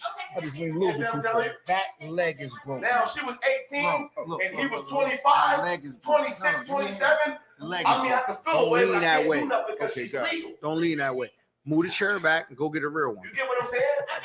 This is what we're talking about. I knew a nigga in Guyana who said in Guyana, we could fuck girls at 13. And I said, well, since you've been in America and you know America is 18 years old and up, would you go back to Guyana and fuck a 13-year-old? He said, yes, I'd never fuck with him ever again. Is that I'm telling you? It's not opinionated when it comes to a certain age. We talking about legal shit. Now, well, I just want to say this because Am I wrong for saying that? because honestly, at a point in time, as what I seen growing up, my grandparents are far in age. You feel what I'm saying? It's cool. So no. My grandparents are far in age. They were dating. My grandpa was older than my grandmother. He was of age and she wasn't. She was a freshman. He was a damn near fucking senior. Look, You feel what I'm saying? Look, wait. Then they got pregnant, and you feel what I'm saying? Had a baby. My mom. You feel what I'm saying? So what I'm saying is, a lot of things really come from people just wanting to do what the fuck they want to do. Why does it matter what the fuck how old somebody is? Because at the end of the day, somebody. Well, it does matter, Squeak. It does matter. I'm gonna say this. I was once 16 before, and I was once picked up by an older guy. But it was my decision. It was my decision. It was. I didn't feel like he raped me. Yo, I didn't feel like he 30? did anything. No. I didn't feel like, because that's what the fuck I wanted to do. That don't mean it's right for him though. He's a grown ass fucking man. I mean, but That's you as a child. Him as a grown ass man know what the fuck he's doing. 30 and 37 don't sound bad. 17 to 10 sounds. Hold on, Jenno. Hold on. 30 and 37. Hold on. Let's bring it back. Let's bring it back. Let's bring it back. Let's bring it back. Let's bring it back. No, Marcus Houston, that little girl's fucking crazy. Do y'all know that?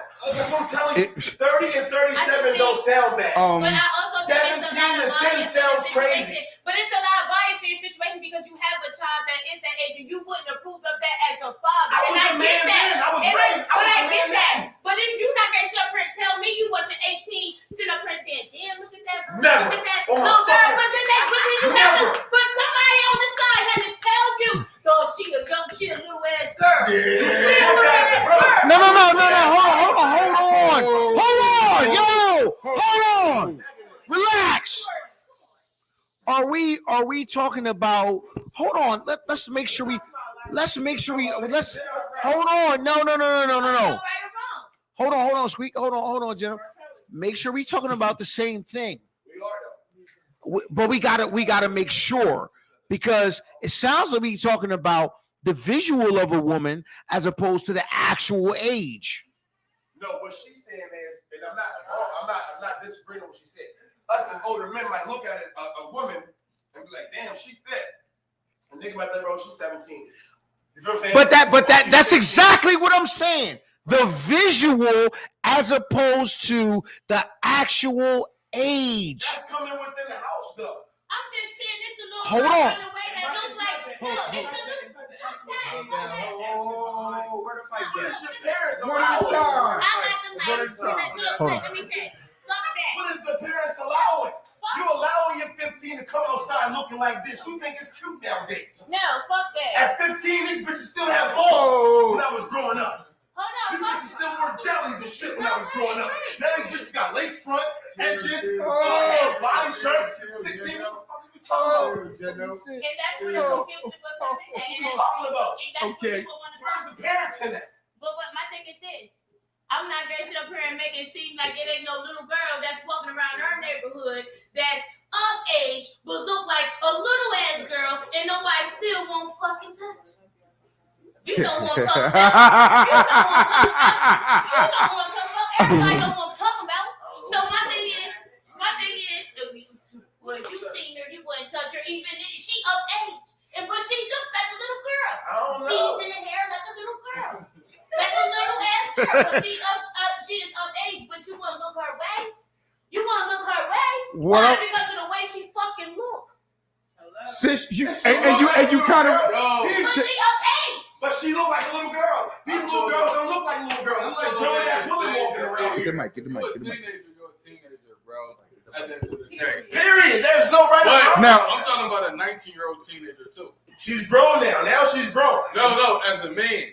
As a man, that's us as morals. Let me see a 27-year-old or 30-year-old fucking. Well, I'm talking 20-year-old. about I'm a What, you weird 19-year-old as and I'm hell? dealing with a You 16-year-old. want to be You hype? weird as hell. I don't fuck with you. You weird as hell. Okay, so you want to be Ain't hype nothing- if you were 16 fucking with a 21-year-old? Listen, what? You want to be hype? We're still. I was hype. Which one you got?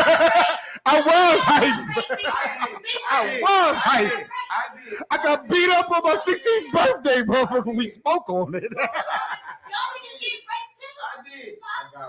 I did. Nigga. In the literal sense, I got raped. I can't say I was raped, but I might have been. I was very biased about nothing. Yeah, because you feel like All right now, ho. And Oh! Order in the court. Yo.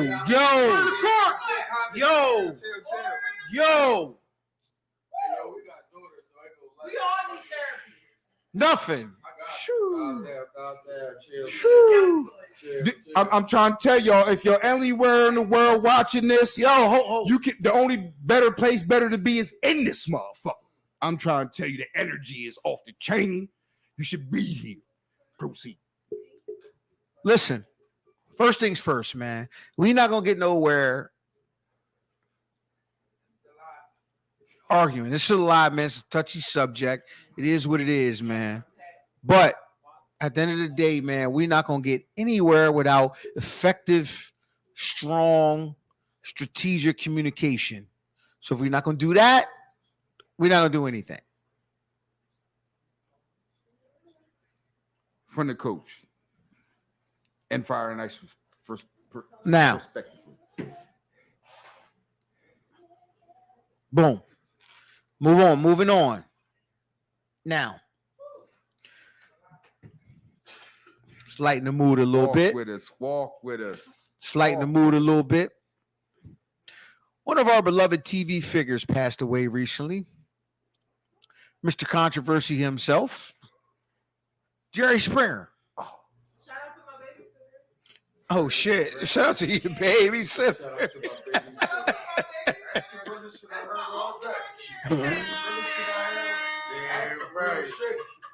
Hey yo. Yo, That's Uncle Jerry. I got turned on to Jerry about 97. What you mean? 97. I got turned on him by down North Carolina. When we was down Fairfield fucking it up. I'm like, what the fuck is all these country motherfuckers watching this white nigga? I was in kindergarten. Just loving it. Man, I ain't even gonna say where I was loving it. She said kitty garden. That's shit. Shit. Where I was at fucking with Jerry. So listen, there is Fucking a with Jerry Springer controversy. Speak on it, please. Speak on it. Jerry Springer apparently had 2 African American love children.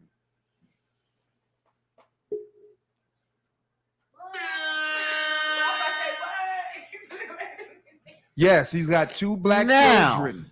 Now, there is. You know what? You know what's funny? I would be curious if I would listen. It wouldn't shock me if they was like previous like guests but real shit. There is an actual social media video of Jerry Springer making an all-out confession to give his 2 African American children majority control over his fortune, which is extremely vast. And what the meat and potatoes is that his wife at the time said, you know, you cannot associate yourself with these children because if you do, I would expose you and you'll lose everything. So out of fear of losing everything, Jerry Springer never acknowledged these 2 African-American, these 2 children with their African-American mother. And there's a video out there that if you plug in Jerry Springer last will, and it appears to be an official will that is being disputed and refuted. But there is an actual video of Jerry Springer making a public apology to his African American children, literally leaving he's only leaving his physical property, his home, to his Anglo colonizer children, but his actual fortune to his African American children. If you have seen the video, chime in. But there's an actual video with Jerry Springer. This is not like If this is AI, then it is what it is. But there's an actual video with Jerry Springer with a lengthy confession to his African American children, saying, basically, my wife at the time threatened me that if I acknowledge you guys, she would expose me for infidelity and I would lose X, Y, and Z. He is still alive making these claims at the time of this video. So, I don't know. Did you see the video? Yes, I did. Comment on it. Well, first I want to say, I believe what I heard in his message. I believe it's not just video. There's actual also written record of his African American children splitting equally his estate. Also, on top of what I'm thinking is legally binding, a video will. I've seen video wills. People do them all the time. They're legal, right? Rich people do them all. If you happen to see this, I'm dead. You know what I'm saying? I've seen people do that. So even without what I believe I heard in the video, where he actually, because he said, I don't want to quote him, but he said, I made it ironclad to where, well, no, I think he said undisputable to where you two will split equally my estate. His two His estate, not a specific property, but an estate, which is probably worth way more than just his property. His estate, you know what I'm saying? Jerry Springer gonna be in syndication forever.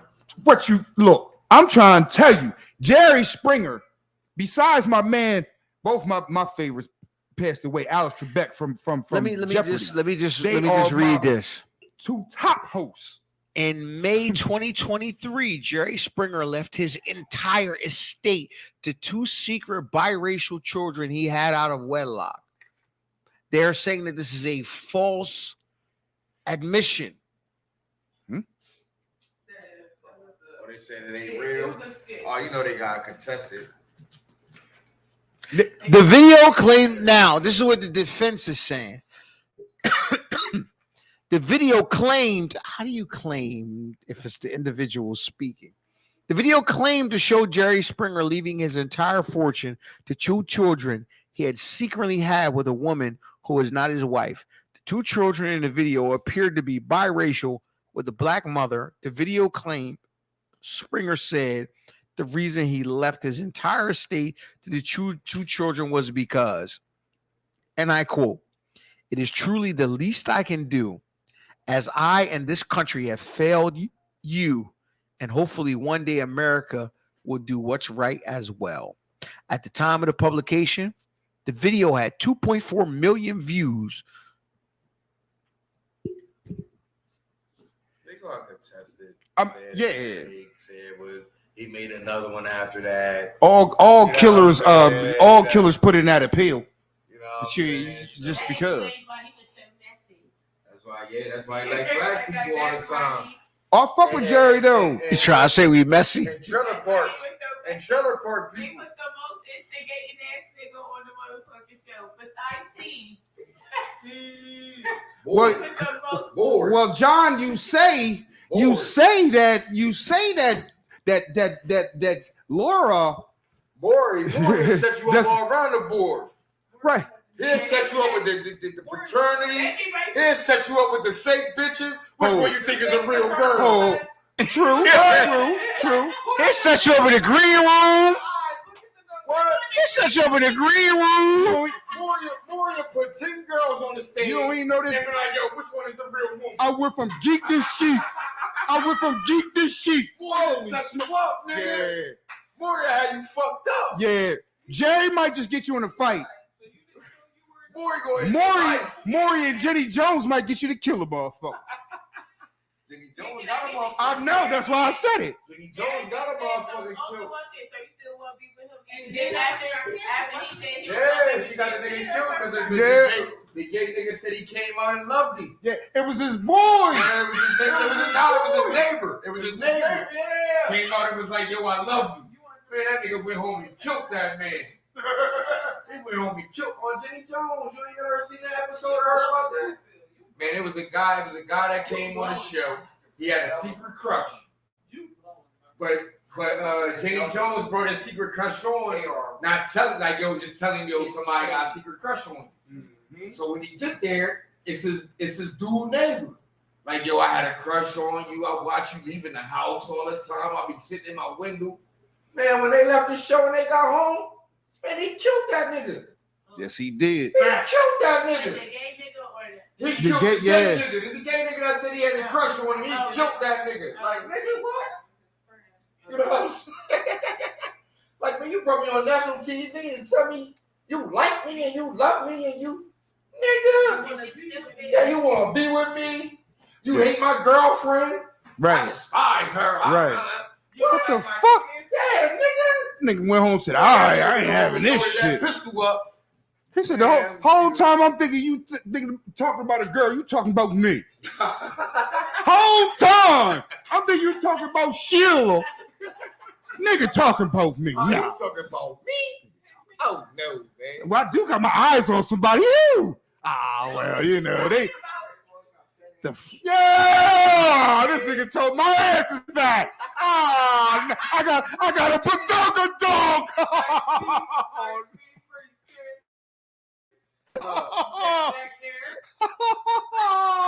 Ooh, oh, she sound Caribbean. Y'all terrible. Ooh, she got friends, you know what I'm saying? Like, what the fuck? Oh, yo, hey, my man, go. What you do to her? What you say? Well, I'm gonna go on this show. Well, yeah. Well, I'm gonna go on this show first to see how things go. What you mean? I'm going Jenny Jones? Word, Jenny Jones called me too. What? Hey, what? When you going? When you going out, Jenny Jones? Like the 16th? Word? Like the 16th? Like the same 16th I'm supposed to be going to?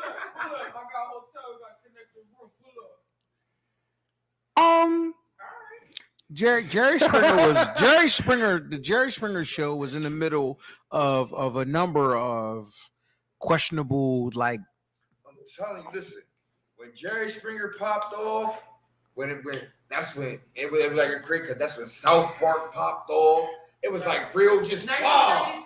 It was like just real wow. Like, yo, they showing this on TV. Like, yo, niggas. I'm not. It seemed like it might have been about 97 when shit got raunchy. Now, That's what 97, 98. Now, 97, 98, that's what I'm saying. man. Like, he might have came out. He might have came out in Like 92. 94, Yeah, 95, but when they got crazy, 97. I remember I was in it. Yo, I didn't miss motherfucking Jerry Springer in the joint, man. Didn't 2 o'clock? I might miss breakfast and lunch, but I ain't going to miss Jerry. I might miss breakfast. I'm going to boona later. I ain't worried about that. Niggas from the hood on there. What you? I see your cousin. Oh, yo, real shit. I was on the pod with a nigga when his peoples was on there and they wasn't in the crowd. They was on the stage like, yo, that's you. Like, yeah, that's my motherfucking bitch ass brother. Oh, okay. All right. I mean, but everybody knew he didn't fuck with his brother like that. They was like, yeah, that's bitch ass Darnell. You know what I'm saying? Or whatever. But he was on there like, I ain't hiding it no more. Like, oh, we went to school with a motherfucker that was on Jerry. I'm not gonna lie. I've been down with the LGBTQ community for a long time. There's a person that I know. Fuck it, I'm gonna say no and love. The name is Sanaya. Bootsy. No. I'm talking about from school. White boy Teddy. Oh, Teddy Ellis. That's my baby. It's my baby. That's my baby, nigga. Her name nowadays is Sanaya. That's my baby, Teddy Ellis. Sanaya got me so much snatch. So much snatch back in the day. I'm like, God damn, you just, man, woo-hoo. You are the shit between him and Mater. Rest in peace. Rest in peace. You gonna fuck everybody ain't hang with you gonna fuck them. Everybody hang with You go, you know they like you fresh. You know they like you fresh. What? I'm on it. I'm on it. And that's what I'm saying. Alice, you remember Teddy? Yeah. Teddy. You don't remember Lil Teddy? Yeah, and that's what I'm saying. That's a person right there White boy. that is now a woman. White boy. That is now a woman. None of that nigga. Was gay back in the days Played football and everything. and was gay playing football, Was gay playing football. but was not playing football. Listen. He was, but he wasn't like on no DL shit. Nah. He was like, yo, I'm gay. I play football. I fuck with the niggas. I fuck with the, you know what I'm saying? Like, Teddy, shout out to Teddy, man. Shout out Sanaya, Yeah, man. Sanaya, Shout out Sanaya, man. Shout out. Shout out Sanaya, That man. was my nigga. Got me so Yo, much. that was Teddy? my nigga, man. Teddy? I used to work with the nigga. I was like, bro, man, he was trying to get me pussy up when I was working up shop, bro. I'm like, nigga, I'm married. You know she like you, all three. She likes you, like, God damn. She likes you, like, Turn it off, nigga. Turn it no, off. but the nigga was mad cool like that. Mad cool, man. What? I keep saying nigga, but Man, he hung with all the broads, what? all the black broads. Yeah, all the black He broads, hung with all the black broads. all the pumpkin, that whole set, Oh, that whole set.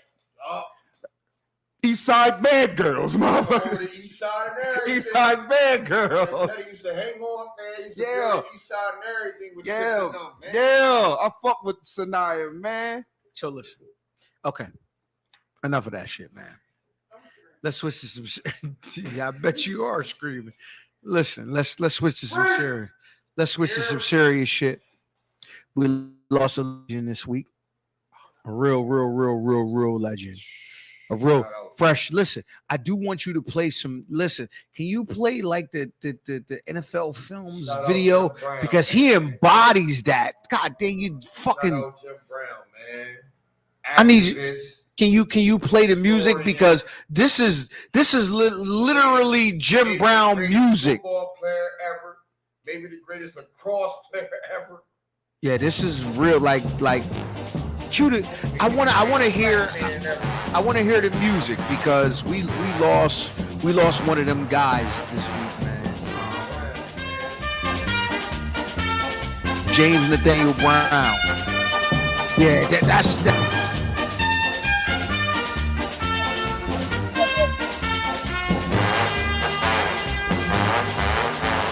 Yeah, let's.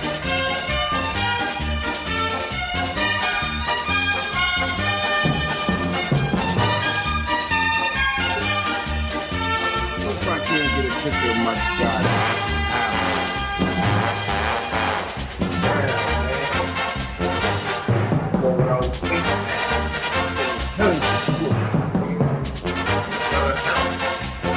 You can fold your helmet up, put it in your pocket, go to your second job. Put his helmet up. Hold on, man. Hold on. Nah. Let the song ride. Like they gotta feel the essence of Jim Brown, man. Like this is serious. Like this is not like some guy. This is real. Like this is one of them ones. Let the song ride for a second, man. I can't even right now. I remember back. And he was though. All right.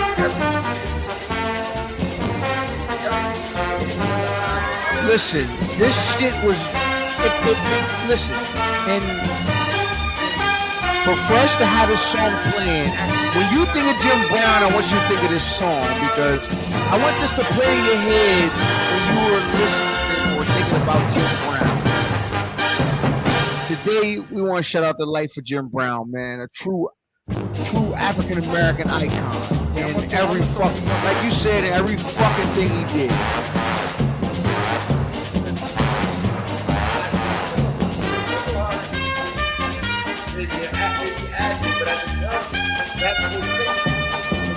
He was before black exploitation. That's the whole. He was the blueprint I mean, not the, he's not the hammer. He was the blueprint for the hammer in them. When he played in the Dirty Dozen. When he played in the movies. When he played in the... Let's give him a little something. The black leading man. Cut the music. Cut the music. Cut the music. Cut the music. Jim Brown. Cut the music. Cut the music. I want you to hear all of this, and I'm going to read this very eloquently after about double-digit shots of 1800. But because I am P, and this is what I do, I'm going to read this, and I'm going to be extremely eloquent with it. James Nathaniel Brown was an American football fullback, civil rights activist, and actor. He played for the Cleveland Browns of the National Football League from 1957 through 65, considered to be one of the greatest running backs of all time, as well as one of the greatest players in NFL history. Brown was a Pro Bowl invitee every season he was in the league, was recognized as the AP NFL most valuable player 3 times, and won NFL championship with the Browns in 1964. He led the league in rushing in 8 of his 9 seasons, and by the time he retired, he held the most major rushing records. In 2002, he was named to Sporting News as the greatest professional football player ever. Brown earned unanimous All-American honors playing football at Syracuse University, where he was an all-around player for the Syracuse Orangemen football team. The team later retired his number 44 jersey, and he was inducted into the College Football Hall of Fame in 1995. He is also widely considered as one of the greatest lacrosse players of all time, and the Premier Lacrosse League MVP award is named in his honor.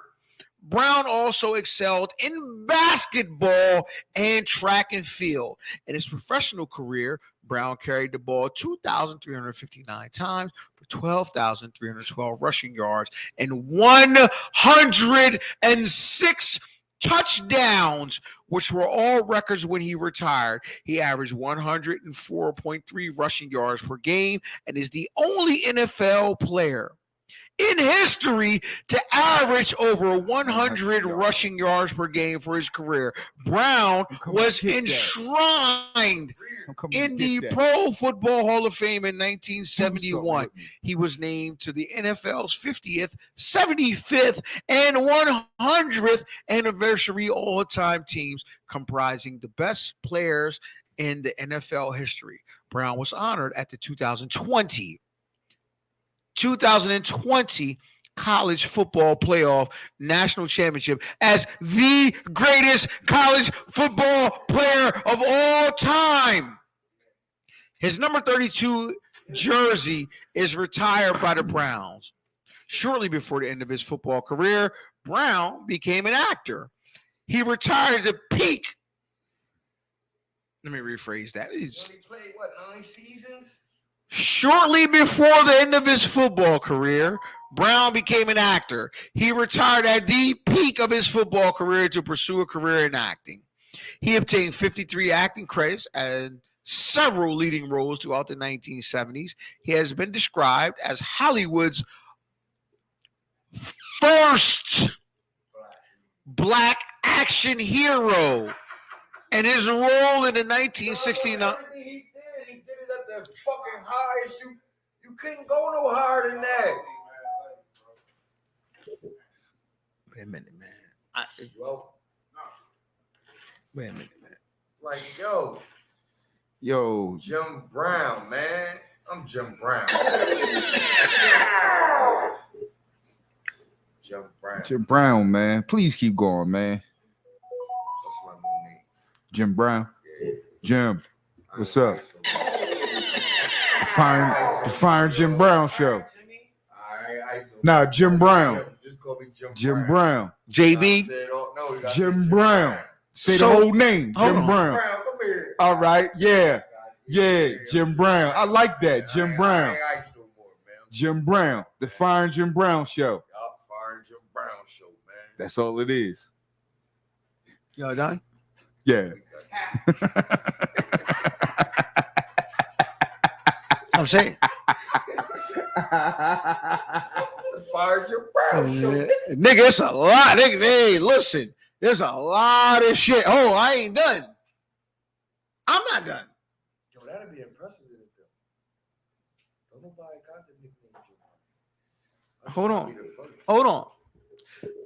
Let me talk. Let me say something. Let me talk. Yeah, look at Ali. Look at, you know what I mean?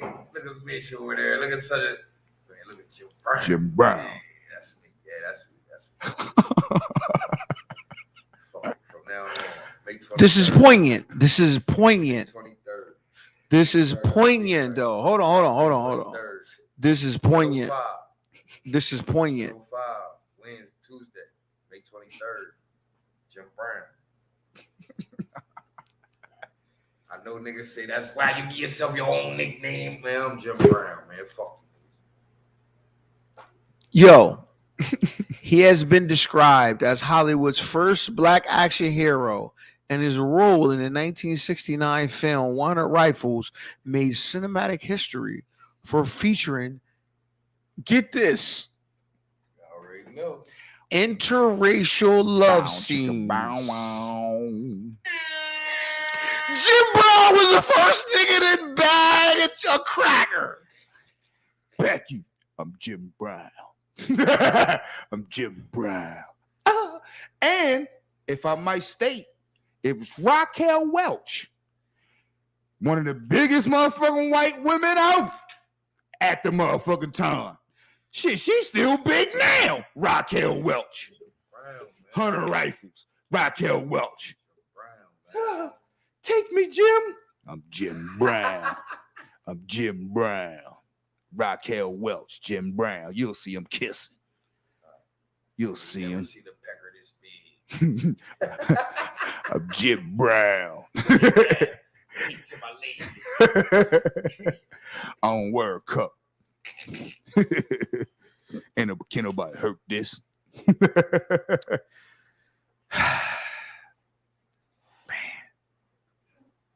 Jim Brown. Would that be Raquel Welch? That'll be Raquel Welch. Man, Jim Time Brown. alone. Go get the She was bad. A-list back Go get the then. baddest bitch. She was A-list back then. Studio 54. You know how bad you gotta be to be a nigger. Nigga, you this nigga Jim Brown. That's what they said too. They said we're gonna get this nigga Jim Brown. He said a lot of tickets. Motherfuckers like seem like him. Sports, he's great. That nigga Jim Brown. You know what? They said his name, but the nigga was before it. You know Jim what? Brown. That's fair. Yo, this hold on. So hold on. Listen, to let you know how powerful Jim Brown was. Guess who else was in this fucking movie at that time? OJ. No, Mm-mm.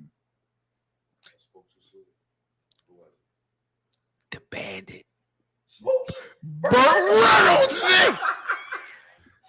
Nah, yo. Burt Reynolds was in the movie. If And it's a Jim motherfucker Brown bagged on the her. side, And Burt Jim Reynolds. Brown bagged her. Yeah, you know they had to put him in. Nigga, they had Burt Reynolds in the movie. After Brotherland Soul, The Stash. Reynolds couldn't move. The Stash. Burt Reynolds was in the movie. After Brian Soul, he probably on you. That's what got him all the other shit after the week. You a blockbuster. Okay, now for all you young motherfuckers, this is we are dating ourselves. But Burt Reynolds, Smokey and the Bandit was the shit. What's the shit where they used to do the race? Smokey and the that's Bandit. Smokey and the That's Smokey and the Bandit. Bandit. Yeah. Race and shit. That's Smokey and the Bandit with Well, now Sally you want to Field. talk about the great races. But that Oh, what? Because it was off of Smokey and the Bandit. They have all the motherfuckers. All the motherfuckers that be in it racing and shit. Trying to get to something. Trying to get to the prize. Yeah. I know you. Hey, yo, that Burt Reynolds is a bad motherfucker, man. Burt Reynolds was always in a motherfucker, Listen. IROC Z or Trans Am or some shit, whatever it was rocking in the 70s. Now this was now there was a remake. The original was 1965, but the Great Race. Listen, it was Smokey and the Bandit was the remake of the Great Okay, Race. we got it backwards. Got it backwards. Got it backwards. Yeah. And for those that don't know, motherfuckers, Burt Reynolds was the shot. Man, Burt Reynolds was the right. man. So listen. All right. Brown was one of the few athletes and among the most prominent African Americans to speak out on racial issues as the civil rights movement was growing in the late 1950s. He participated in the Cleveland Summit after Muhammad Ali faced imprisonment for refusing to enter the draft for the Vietnam War, and he founded the Black Economic Union to help promote economic opportunities for minority-owned businesses. Brown later launched a foundation focused on diverting at-risk youth from violence through teaching them life skills, through which he facilitated the watch truths between rival street gangs in Los Angeles. Truce between the most dangerous gangs in America. The two most dangerous gangs in America. Man, people This just man walked in and made a truce. A football player, Jim Brown. yeah, like a movie star football player. I want to give y'all. But at the end of the day, let's not forget. Let me give you a little tidbit on him and the gangs. He was so cool and close with the gang members and so entrenched with them. He said, I leave my front door open just in case one of these guys needs somewhere to sleep or needs somewhere to fucking run to. Come on, man. I put the fucking in there, but yeah. Who the fuck's gonna leave their door open in South Central for explicitly for gangbangers? Now, if you on the run or if you can't go fuck home, come here. Come on, man. These niggas got 7 bodies. I'm gonna go talk to the motherfucker, and then something gonna happen. I'm Jim Brown. Jim Brown. I'm Jim Brown. Man. Shout out to Jim Brown, man. We lost a true iconic legend. Do you know Jim Brown, the great American folk fucking hero Jim Brown, was also pivotal in another motherfucker all-American hero's recovery? The one Richard Pryor. Richard Pryor did half a fucking stand-up on Jim Brown. Come to see him. Said, I ain't leaving till you get right. He was like, man, I want Jim to leave. He said, all he kept saying is, what you gonna do? Man, I'm great, dude. Man, I don't know if I'm... So what you gonna do?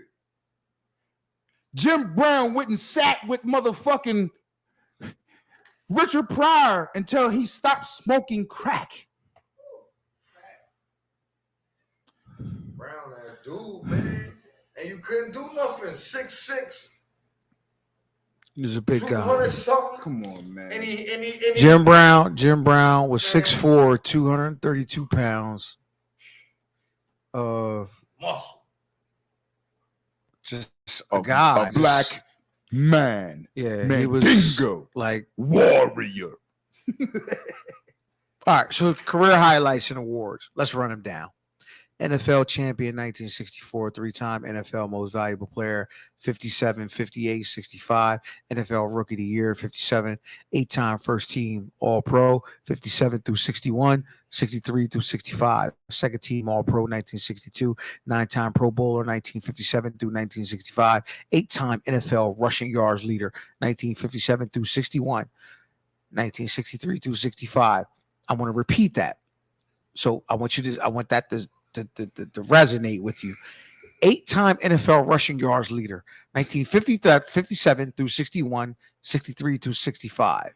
5-time NFL rushing touchdowns leader. Now, Jim Brown had over 100 touchdowns, 100 plus touchdowns. There's not many NFL football players with over 100 touchdowns in their career. Think about that. Think about it. How many games he played? NFL scoring leader, 1958. How many And games he played? Total games? Mm-hmm. All right, crack research staff. Give me a second. I would have. You know what? I would go out on the limb and say he probably got more touchdowns than games played. I will go out on a limb and say that. I would say he got more touchdowns than games played. I would say that. Crack research. Was staff. that where you was going with that? I would say he got maybe 104 games, probably about a $112 touchdown. I don't know what it is, but I would say he got more touchdowns than games played. Jim Brown. I think they was playing 10 games back then. Right. I know he was getting 10 every year at least. That was the minimum. I'm Jim Brown, god damn it. That's what I said. It's about 101 to 106. God. How many games I would played? go out on that limb and say Jim Brown got more touchdowns scored than games played. 1 second. Hold on. We're going to find out now. There was. This is what we do. I would say well, I can't say he's not, but there was a time where I said, "Oh, Jim Brown's my favorite football player ever." And I remember Bag said, "How, Sway? How? You ain't never, nigga, we the same age. How the fuck did you see that?" And I was like, "It ain't really got shit to do with his motherfucking me seeing him play. It was with all the other shit that he did." I was like, "Well, shit, you was this man on the football field. That's a given. And then you did all this other shit off. That's what I caught the off the field shit. I was like, oh shit, that is my favorite football player. Not necessarily for his football acumen. You feel what I'm saying?" He played in 118 games. Mm-hmm. Scored 106 touchdowns. I think we can change his name from Jim to Hem Brown. And in 118 career games, he averaged 143 yards per game, 5 point yards per carry. Only Barry Sanders, 99.8 yards per game and 5 yards per game totals. He averaged 100 yards, 104 yards a game, 5.2 yards a carry. He gave 22 down 2 times his first down. And so you got 6 yards left for the next first. You give it to him 2 times. Well, here's the kicker. Wait. Because how many games total did he play? 118. 106 rushing touchdowns and 20 receiving yards, which So equal 126. Okay. So the output exceeded the games. Okay. I'm gonna call you now. The output exceeded the games. So 126 total touchdowns with a 5.2 with a 5.2 average rushing yards per game. 5.2 per carry, 5.2 yards per carry. Shout out to Jim Brown, man. Jim fucking Brown. Shout out to Jim Brown, man. An African American icon, man. Like on all levels. Fuck in terms yeah, of sports and activism. Larger than life personality. Our first action star. Jim Brown deserves to be in the Fire Nice Hall of Fame. Oh, like for real. First ballot. Yeah, like for real. He's in there. Like let's get a real nigga in there. Like for real. Yeah. So now we got Jim Brown. Now we Chad Ochocinco, got Chad Ochocinco and my man's mom. My man and his mom. My man and his mom is a tandem. My man is The homeboy that dude that transferred his mom Oh yeah, transfer that. Yeah. Put in my mom name. Facts. Yeah, that nigga. Mr. Johnson with son. a Lexus with chrome rims and a banging system. Son. And oh yeah, put in my mom's name. Everything. Sign the my mom's name. The house is my mom's name. Where we at sports? Fresh, give us some NBA music, man. Listen, we gotta wrap this up. Give us some basketball.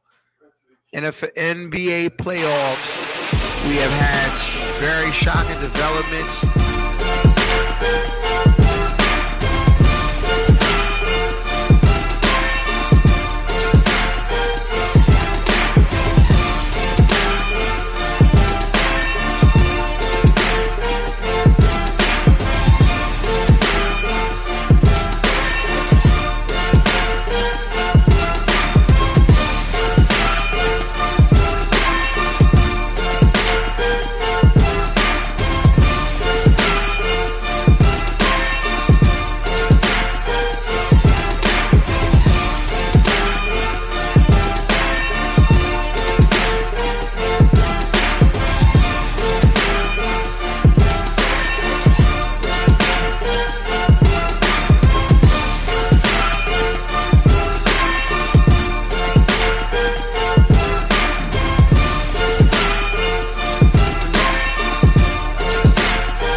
The dog days of the NBA season are upon us. We are in the late stages of playoff basketball, which means we are in the proving grounds or the show me rounds.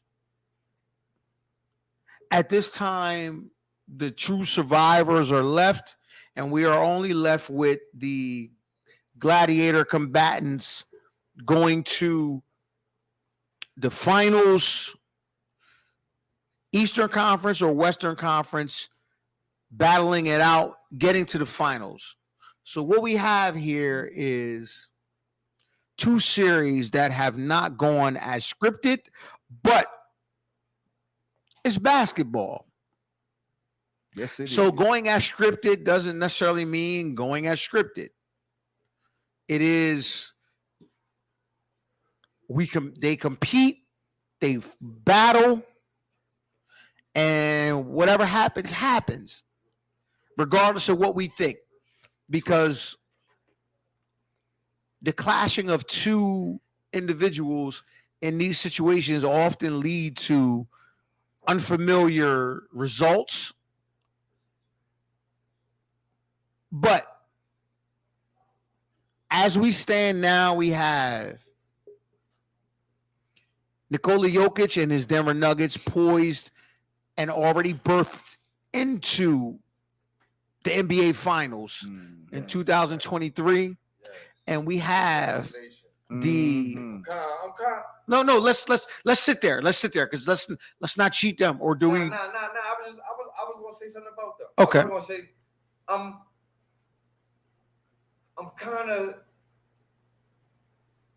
happy for him, but I'm kind of sad. Because I'm happy for him because I was on the bandwagon because of Bones. I was on that bandwagon. You know what I mean? And now my homie ain't there in eighth grade, you know what I'm saying? Yo. So I was kind of torn, but I'm happy for him, you know what I'm saying? You can almost say they made the decisions, and you can't cross-examine their decisions to date. Because it sounded like if you heard the coach at the press conference, it sounded like he was going strictly at. He said, "Man, we got a team full of individuals that's not selfish now." Man, he said, look. He said, "Selfish now." I want to say. Listen, as an analyst, that particular tidbit, you picked up on that.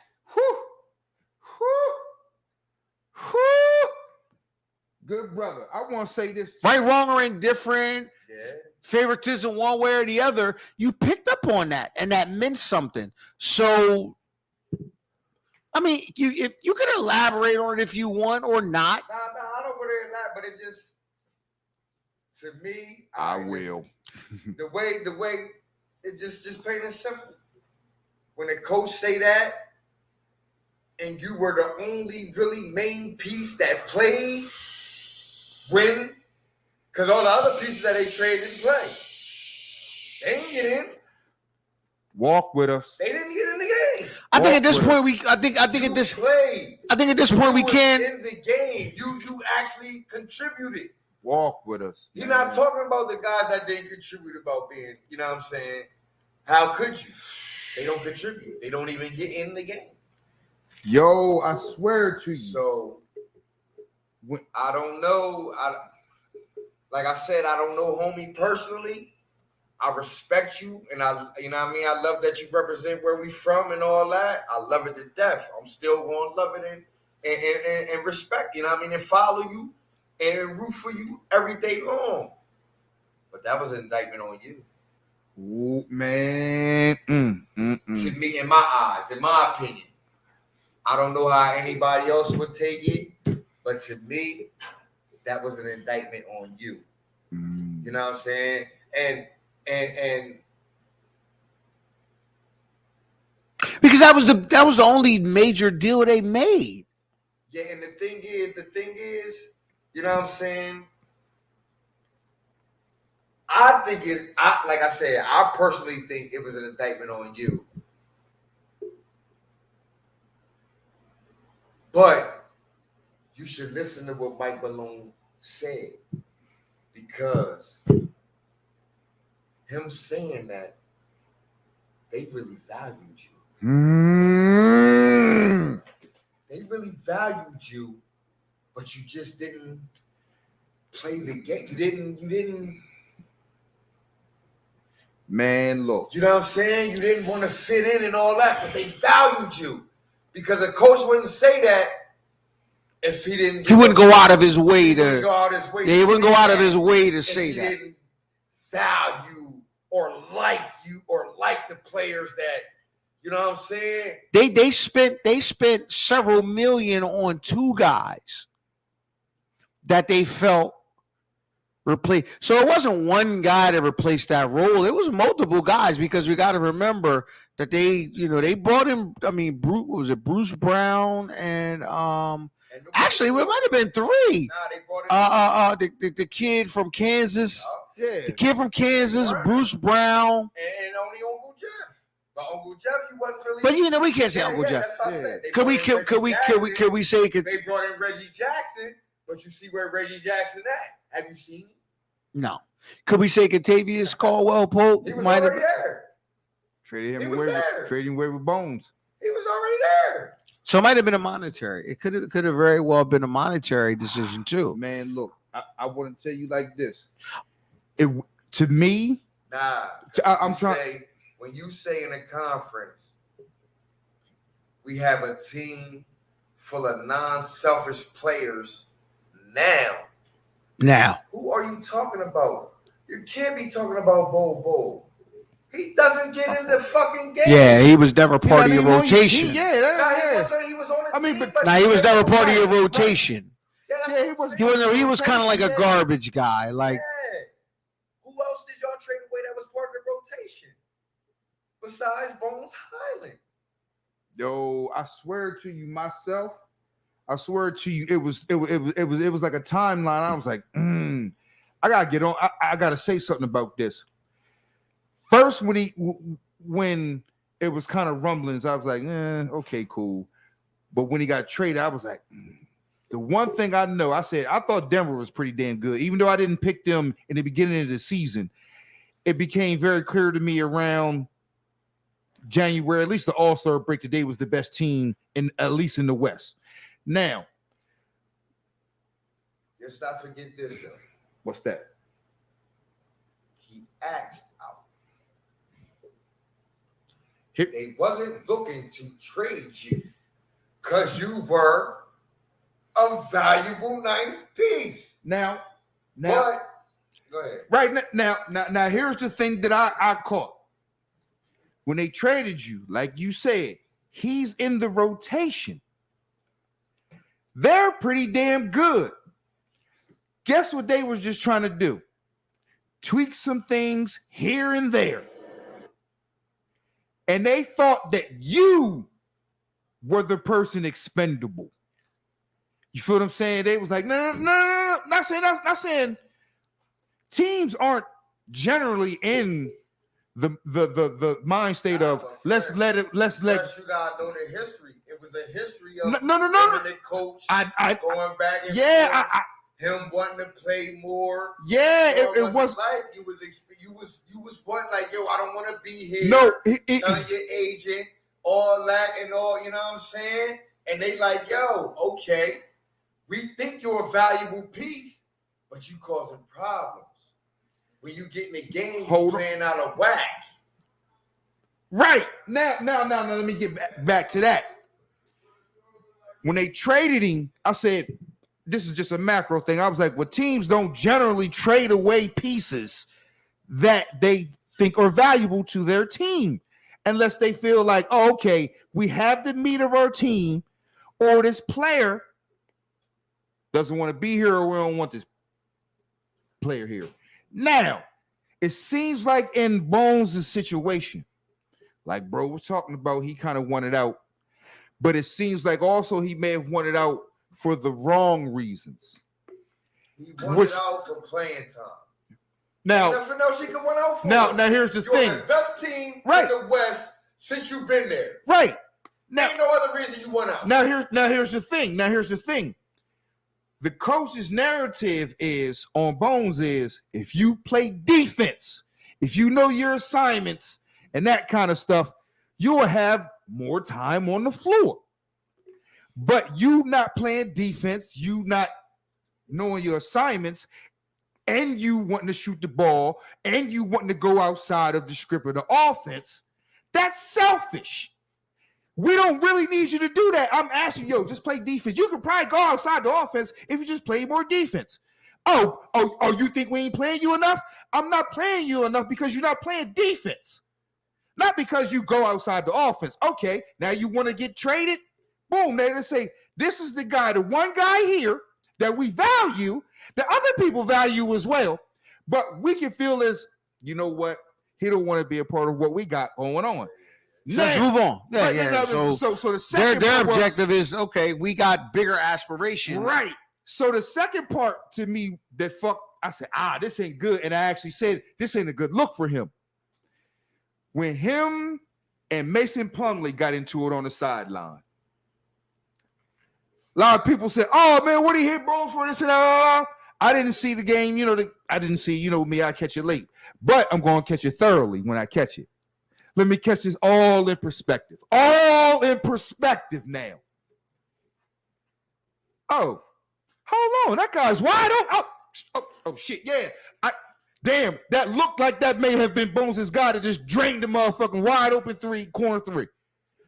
Mason, they call a timeout because it seems like maybe a couple plays even before he was out of position or did not know his assignment.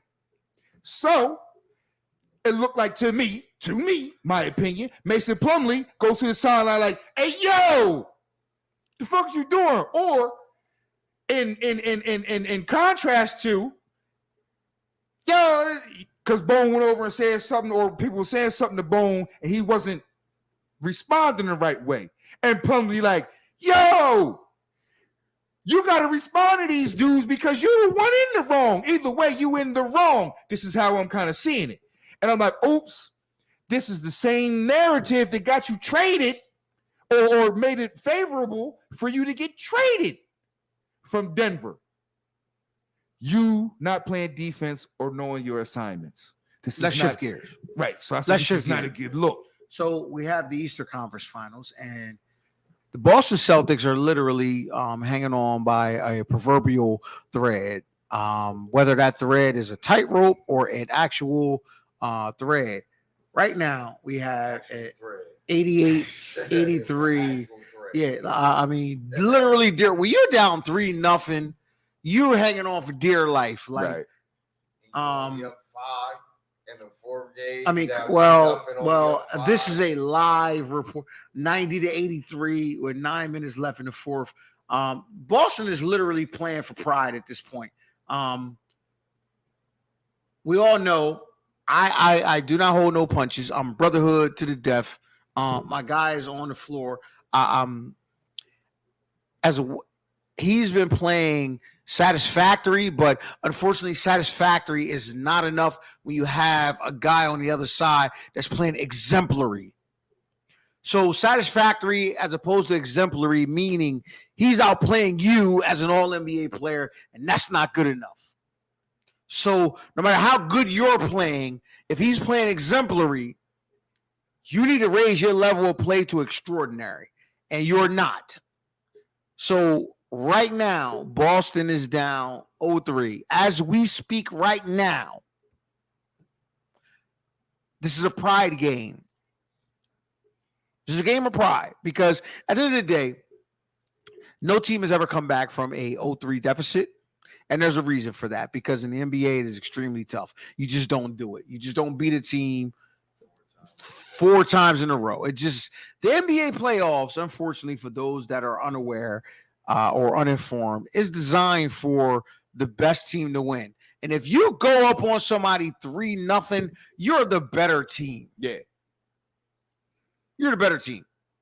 You're the better team. It just is what it is. So, Would I like for Boston to win? Yes, just to make it interesting, because I don't want to see my guy go down and go out and get the broom. But at the end of the day, 4-1, 4-0, it wasn't enough. Unless that shit is 7 games, wasn't enough. It wasn't enough. And that's just simply what it is, man. So, with that being said, we will keep you up to date as long as we can. We're not going to be here long, but there was a big discussion over the past 24 hours, and that is LeBron James and his, I don't want to say admission, I want to say his declaration of saying or being non-committal to what he will be doing in the future. This is big. Yeah. For a guy that appeared to be, quote unquote, rolling into year, 21, 22, 23. 21. This particular loss to the Nuggets appears to have put kind of like, it halted that narrative like, well, he's just going to storm in the year 25, because that was the narrative that, oh man, he could stretch this thing out another 5 years.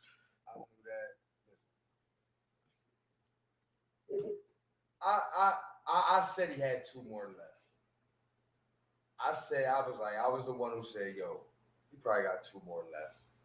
He want to go out with his son coming in the league. So, you know what I mean? He probably got, but I watched that Denver game, and one thing told me, he got about 1 left. 1 left. He can give you what he gave you. I've never, ever seen LeBron pump fake so much. Fatigue. It's old. You can't lift no more. When you pump fake 2, 3, when you pump LeBron, he's 6'9", 240. You know he ain't pump faking. When he down low in the paint, he not trying to get what I'm saying? Like, yo, he did that like 5 times.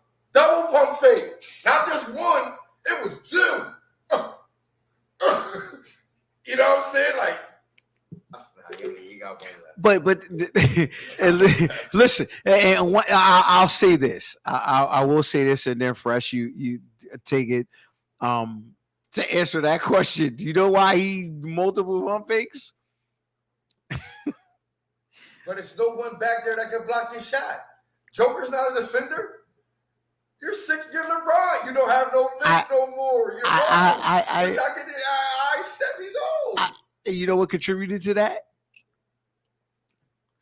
You had a monster 31-point first half where you played every minute of the first half. Now, when it comes down to the fourth quarter, now you ain't superhuman no more. Yes, but I'm just saying. No. You are 100% correct. The simple fact that I'm 6'9" and Jokic is only 6'11", with no lift off the floor. We just 2 humans now. Yeah, that's what I'm saying. We just 2 humans. We just 2 humans now. I'm not superhuman no more. Because he pumped fake twice. Like, yo, I gotta get this thing off the ground.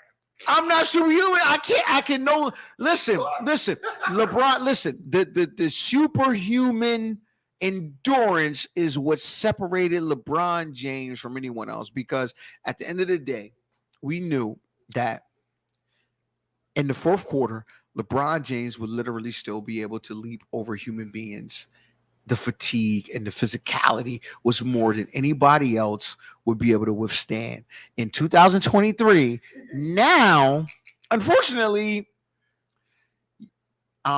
you're grounded, and you, unfortunately, when you leave the ground, it's not at a superhuman height. You're a normal human being. Now, this is not saying, now, if you catch him in the first quarter, yeah, you bong, yup. But Father Time.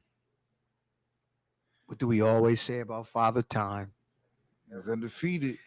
He is undefeated. Can I interest you in some of this though about LeBron? I mean, some of what y'all say I agree with, but what I will say is that LeBron actually has an injury.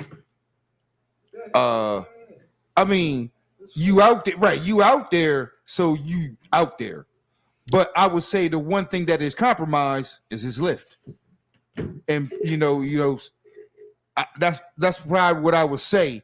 And for him to go and get 40, you know what? 40. You know what's unforgiving about the NBA? What's that? And you know what we tend to remember? What's that? We don't really give a fuck what you did in the first half. Okay, cool. No problem. You know what that 40 consists of? 38. I don't give a fuck about them points. What did you do when it mattered? Because you could score 50 points until the last 2 minutes of the quarter. And if you come up empty-handed when it is most needed, the harsh reality, whether it's fair or not, the end stat line may look beautiful, but unfortunately, because of what we have seen before and delivered from some individuals,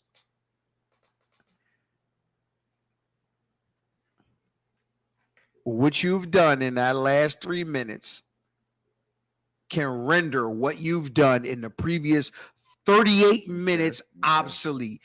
That's the fact of the matter. It is cruel. Is it unfair? Maybe. But because we have seen deliverances in that last 2-minute stanza, we've seen it before. So you have to deliver to that degree. Is it fair? Maybe not. But I'm just saying. If people want to believe that, they can, and it's fair. But what I always have said is, and a lot of people be looking at it, a lot of people look at it like it's just LeBron out there playing. You feel what I'm saying? Mm-hmm. Now, here's the thing. They say, oh, LeBron lost. No, the Lakers lost. Right. LeBron actually put up 40 fucking points. I don't give a fuck if he put him up in the first motherfucking quarter. 40 motherfucking points. It's not easy to put up. Now, LeBron James has put up 40 points a lot of motherfucking times. He's made it look easy sometimes. But 40 points, regardless of whenever you put them up, that helped your team out. The thing that I always have said about LeBron is, and I ain't saying it's his birthright, but I'm like, he's been a guy like, some of the other guys, I ain't gonna say you ain't got help, but some of the other guys don't produce or show up when they need to produce and show up. Nigga, you just put up 40. You almost had a triple-double. Right. You almost had a triple-double. Don't matter if it was 30 in the first half or whatever. Nigga, you was the reason why they was in the game for you to throw it away down the stretch. It was like, so is anybody else going to show the fuck up? This is called the Lakers. This ain't called the Los Angeles LeBron Jameses. Can I interject? Please. And then we're going to leave it at that. I'm going to interject.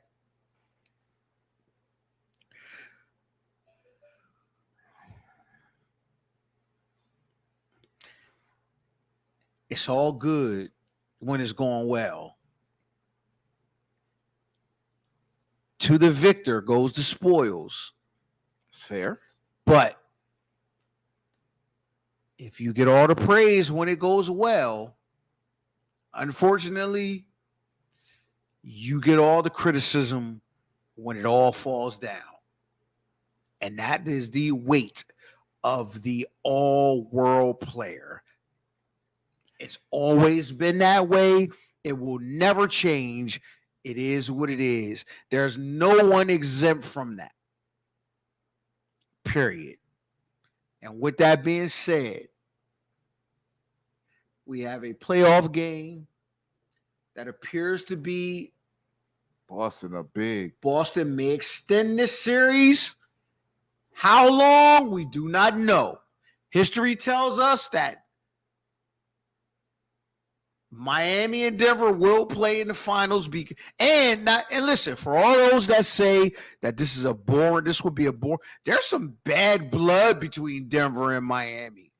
Is there? Oh, do tell. If you can recall, Nikola Jokic running from the free throw line to half court and shoving the Miami Heat player, and the Miami Heat player said, Kyle Lowry saying, "Yo, my room." Listen, there is some bad blood. Like, no. It's two separate incidents. If you can recall, Aaron Gordon and Kyle Lowry. Aaron Gordon, when he was in a Orlando Magic uniform, and Kyle Lowry have an exchange. Nikola Jokic and a Miami Heat player having an altercation, which led to Jimmy Butler telling Nikola Jokic, meet me in the locker room, where several Miami Heat players were seen waiting for Denver. There's some heat. Okay. Don't get it fucked up. There's some heat there. Still gonna be born, just like Milwaukee, Phoenix. I didn't think that was boring because I fuck with Giannis. This is the Fire and Ice experience. Thought-provoking black culture journey, sports entertainment, call, politics, current events. Talk about it. This is what we do. We appreciate y'all walking with us. It is the One Take Titans. It is the Live Legends. We had a full crowd in here. It gets hectic at some points, man, but just walk with us. Walk with us. It gets passionate in here. Closing thoughts, and we out of here. Oh man, thanks for whoever was watching, man. Thanks for walking with us. Thanks for the studio audience, man. All the folks, man, that fuck with us, man. Thank you, man. Peace. Hey, man, like I said, man, the only thing better you could have been doing by watching this in Bucharest is actually being in the building tonight, man. The energy was crazy. It was amazing. We had great back and forth. We had great communication and conversation between audience members and us, audience members and audience members by themselves. It was real in here, man. And I just want to thank y'all for all walking with us. Coach, take us out. And with that being said, man, you could be anywhere in the world, man, but you fucking with us, man. It's the guys, man. The Fire and Ice experience. Fresh, take us out of here, man. Peace. We gone. Live from Studio 7 for all your recording needs. Live at the Fire and Ice podcast, man. And we live at the Fire and Ice podcast, man. And it's certain moments that you have when you do these things, and I think it's more the moment.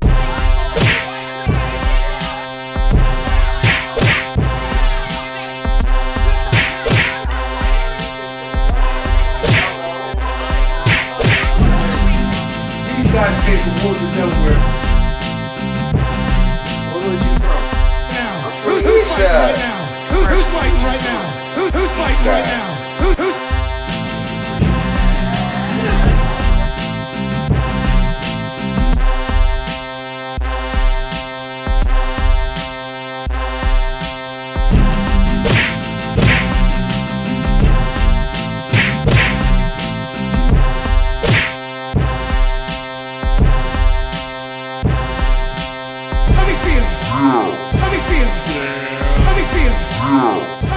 Listen, man, it's your boy D-Mac, man. Fire and Ice Podcast.